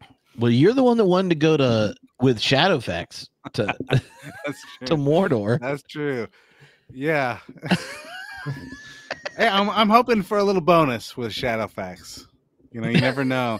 Shadowfax is not a real an actual horse. Shadowfax is more spirit than horse anyway, right? Yeah, he's descended from the horses of Arome. Yeah. This sounds like something Teleporno would be interested in. Oh, Teleporno would be super into it, dude. You got to admit that what if they just switched the name card, like when you're looking on Amazon, when it's like naming the character names, and all of a sudden it's just a Teleporno, and you're like, I need it. Whoa, who? What? This is my new favorite character. Yeah, they're gonna have to raise the rating of this show. He's one that has that hammer, and he wants to make something really impressive, more exciting than the Cimmerils. What could that be? Yeah. Also, people have been talking because I've heard a lot of people say that Elrond and Galadriel have a little romancy vibes, maybe a little bit. And it can't be because Elrond eventually marries Galadriel's daughter. So that would be kind of strange. Yeah. But it is a bit strange for sure. Yeah. And I don't know, is it weirder I guess if you're immortal, you have to have a different view on Yeah. the age difference, right? Yeah, like if you were in high school and the other's in middle school, you're like, just give it time. Yeah. Yeah. You just If wait. you're like 45 dating like a 20-year-old, it's like, or You're like, we're only 30 years apart. If you were Right. an elf and you didn't like the selection that you saw at the bar, go take a 20-year nap. Come back, whole different selection. 20-year nap. That's it. I just want to know. I want you to know that Mark just did the math in the comments. 42 generations from Elendil to Aragon the Second Strider. Appendix Wow. A. I said 25, so I was like way. Well, you were closer than I was. For You're sure. still giving that big push. Like you didn't realize the longevity went downhill. You know, you underestimated the power of pride, and Tolkien wouldn't appreciate that. He loves himself some Augustine deep down. The one of the things that there were a couple questions or comments that people said about this that I thought, oh, that's like, it was really about the level up of the violence in this episode. Now, I was like, if you are like me and you have children and you basically are only watching this and House of Dragons, then you're like, this is still like baby material, you know. Right. And then like I fit in She-Hulk. I download it on my phone and watch it while I take a dog for a walk. So like whatever you count that. But you know, when Andor comes on, that'd be different.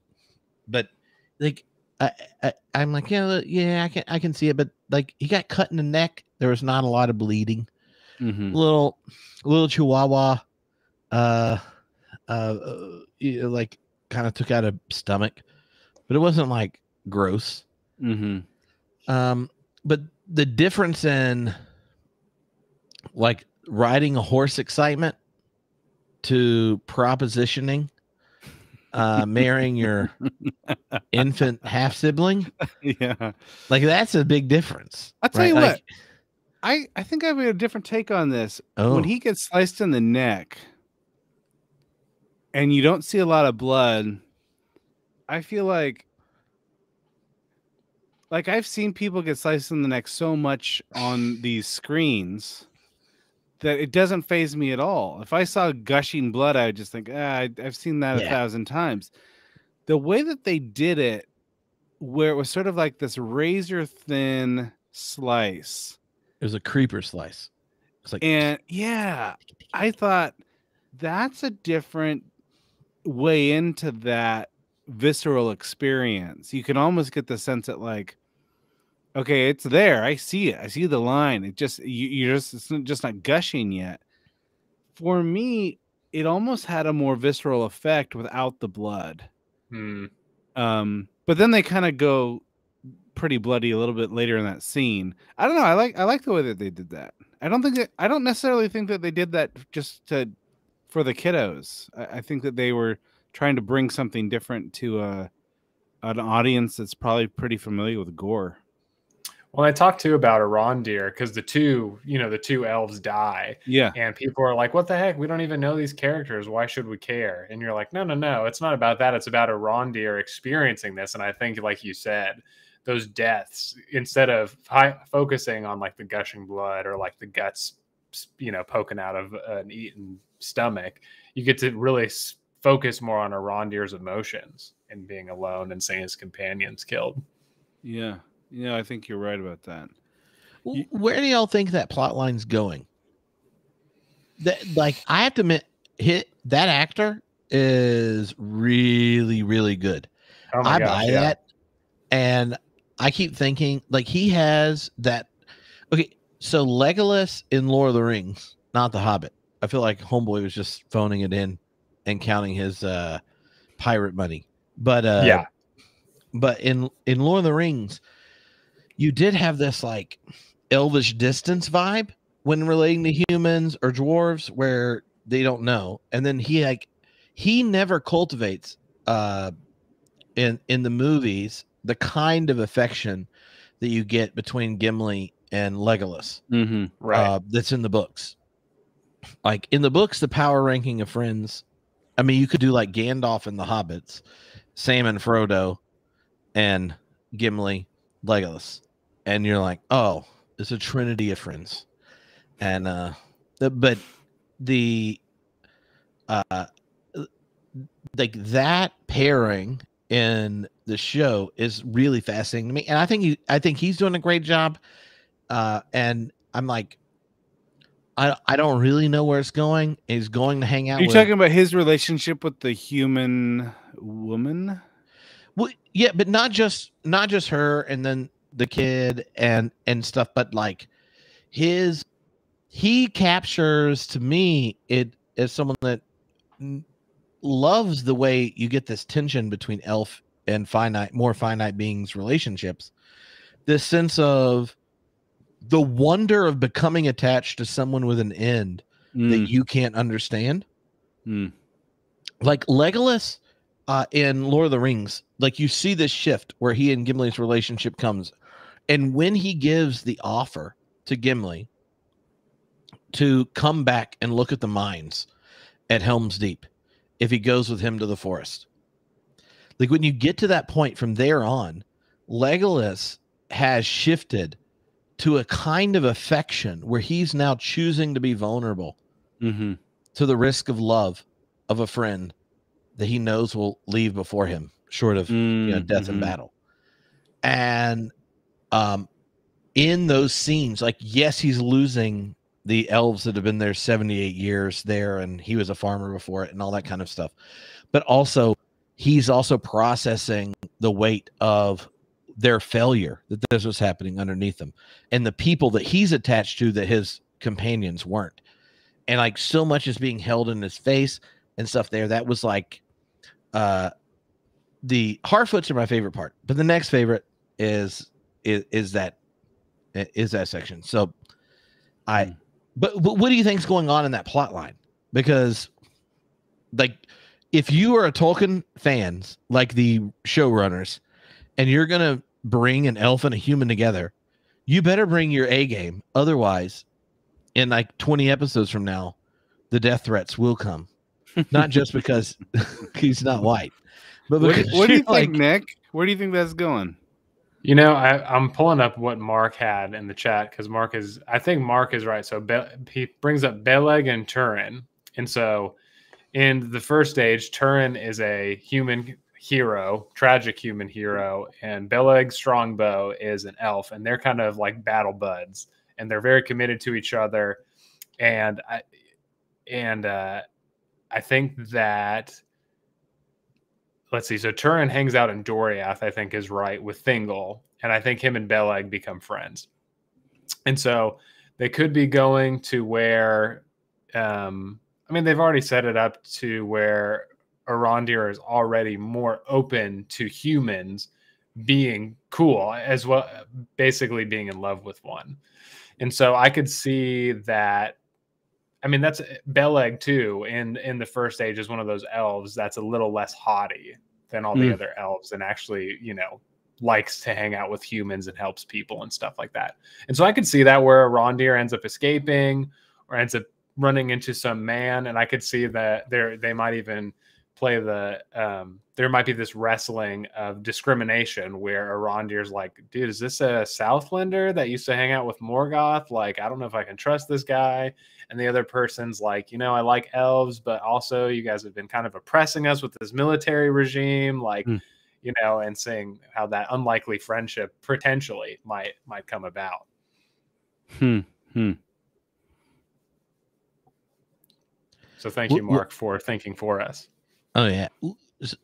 Anthony, which of the plot lines are you most excited about going forward? I think it's the Harfoots for sure, because I mean I'm just more impressed with those actors than I am with the other actors in the show. I guess I haven't really given a lot of thought to like what was nomadic hobbit culture like before they like settled. Never crossed my mind. And so this is kind of an interesting window into that world. I also am kind of curious to see where they go with the Durin part of the plot, because I think that's kind of, it'll probably be pretty integral to I don't know how they end this first series, the first season. Yeah, I've been thinking about the Harfoots thing and wondering if that, you know how the Sauron symbol turned sideways is basically the map to Mordor. What if the star symbol is something you can only see if you are basically in the Shire? And so, like, if they ultimately trust him and you go and you follow the stars, you end up in the Shire, and that's the place Gandalf shows up later to meet.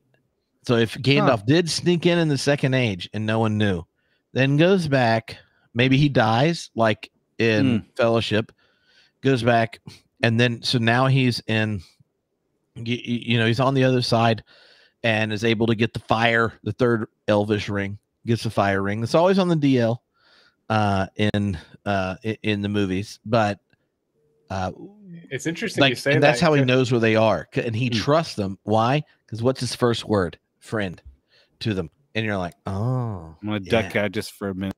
No problem.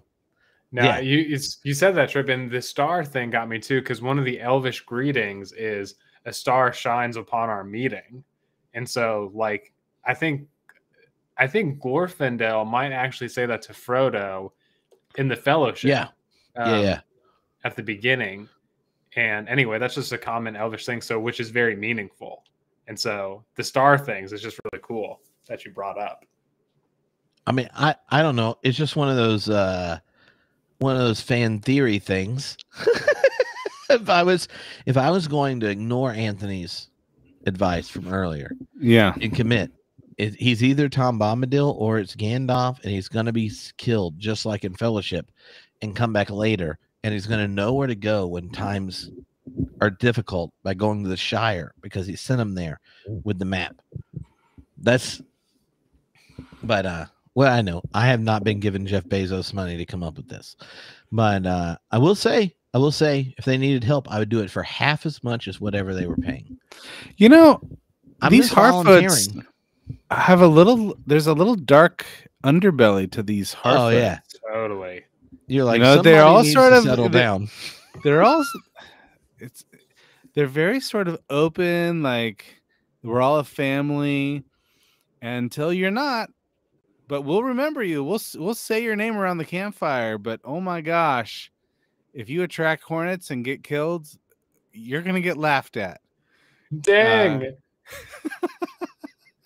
I just thought that was a pretty funny little like, oh, these guys have a very intimate relationship with death, and it might happen. You get put in the back of that line, it might happen. Oh yeah. You broke your ankle. Sorry, you're in the back. Well, it's almost like this mirror of, I mean, if you think about the way that the sort of Hobbiton functions, it's like Bag End, sort of the cream of the crop. And then that's sort of like you're at the front of the line and everyone's sort of waiting to knock you off so they can get to the, you know, a little bit higher in social rank. So it's totally part of their nature to do that. So I wonder, since they have the rights to Rings of Power show itself has rights to all of Lord of the Rings. So if this show does well enough, does that mean we're going to get a slow enough version of Lord of the Rings that we do have 7 episodes with Tom Bombadil? Because that really changes how many times I'm going to play the show and not watch. Just like, I think that they don't have access to all of Lord of the, I think that they bought a portion and now they have an open relationship where they could buy more. So it's like an open relationship. So that's more. Do you guys know a definitive word on that? My understanding is that they have The Hobbit and The Lord of the Rings entirely. They don't, but they don't have access to anything else except maybe special permission that Amazon dishes out extra money for. And I don't know how long that lasts. So does it end after the final season's released, or what? You know, because obviously there's like another animated series coming out too from Warner Brothers, other which people. which is the War of the Rohirrim. And so we've got these competing kind of universes, Tolkien universes. And so what happens after? Interesting. If they ran a Kickstarter just called like prepay for your Prime for life, where they promised Tom Bombadil and they put a few of my favorite Tolkien scholars like guiding how that thing played out, like I could consider spending quite a bit of money, and I detest Amazon. It's like a capitalist indulgence, but Yeah, to secure that's what I'm your thinking. soul in Middle Earth. Yeah, you're like, look, Trip, I know that you have detailed notes on Mark's complete works and all this kind of stuff. I'm like, yes, but he did fund Tom Bombadil coming to screen. And if you want to know what the sheer joy of any self outside the grips of the neoliberal All right, world. I got one more question, then I gotta shove off. Oh, you get to ask a question. This is a good, but before you ask your question, you should make sure everyone remembers where to find you. Oh yeah, do a search for Double Dragon. You can hear us talk about House of the Dragon. And then my friend Steve, who's a stand-up comic, and I cover old, like campy horror movies, Cocoons of Horror. You can check us out doing that kind of stuff. I didn't know about that, and I listened to all your episodes. Yeah, like, well, it's something at else 2.5 speed. To. That's sort of the vanity project. There's like 3 people that listen to that one. All right. Here's my question. All right. The Entwives. Oh, good question. Are we gonna find out what happens with the why did the Entwives leave? Where did they go? Are we gonna encounter Entwives? Question. I'm gonna say I don't know if we're gonna get an explanation of what happens, but I think we're gonna see Entwives, and I think we're maybe gonna see some conflict. I love it. I love it. I'm gonna say that part of the internet is gonna really hate whatever happens, and they're probably anticipating the Entwives leaving being a fantasy narrative of one side of a particular like binary resisting a domination assumed relationship, and that ultimately the Entwives ditch, but not because of the reasons that we've heard, but because the Ents are like, you know, I don't know what the phallocentric version of an Ent is, but you know, I've also heard queer fans say. Go ahead. I've heard lots of queer fans say that the Entwives leave and have become a lesbian commune because of reasons that you pointed out about the Ents. Who could blame them? You know what I just learned today, and you probably already know this, Nick, but Galadriel's the name that Galadriel's mother gave her. Yeah, when she was a little kid. Yeah, man-made.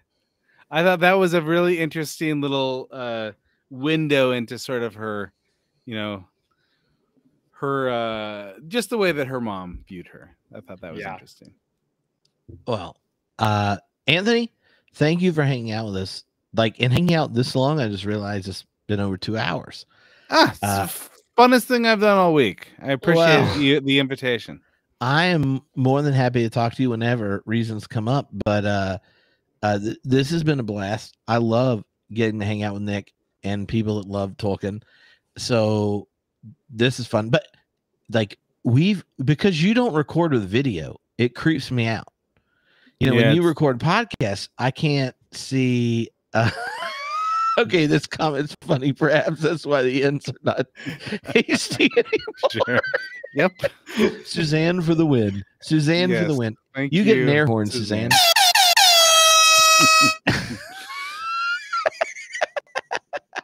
But this has been a blast, and I've loved it. Looking forward to the next time we get to hang out. And you know, if you get to the end of the season and you say to yourself, you know, I've really come around in certain ways, I need to recant, or you're like, I have to recant any of the affirmation I gave, you can just let me know and we can hang out again.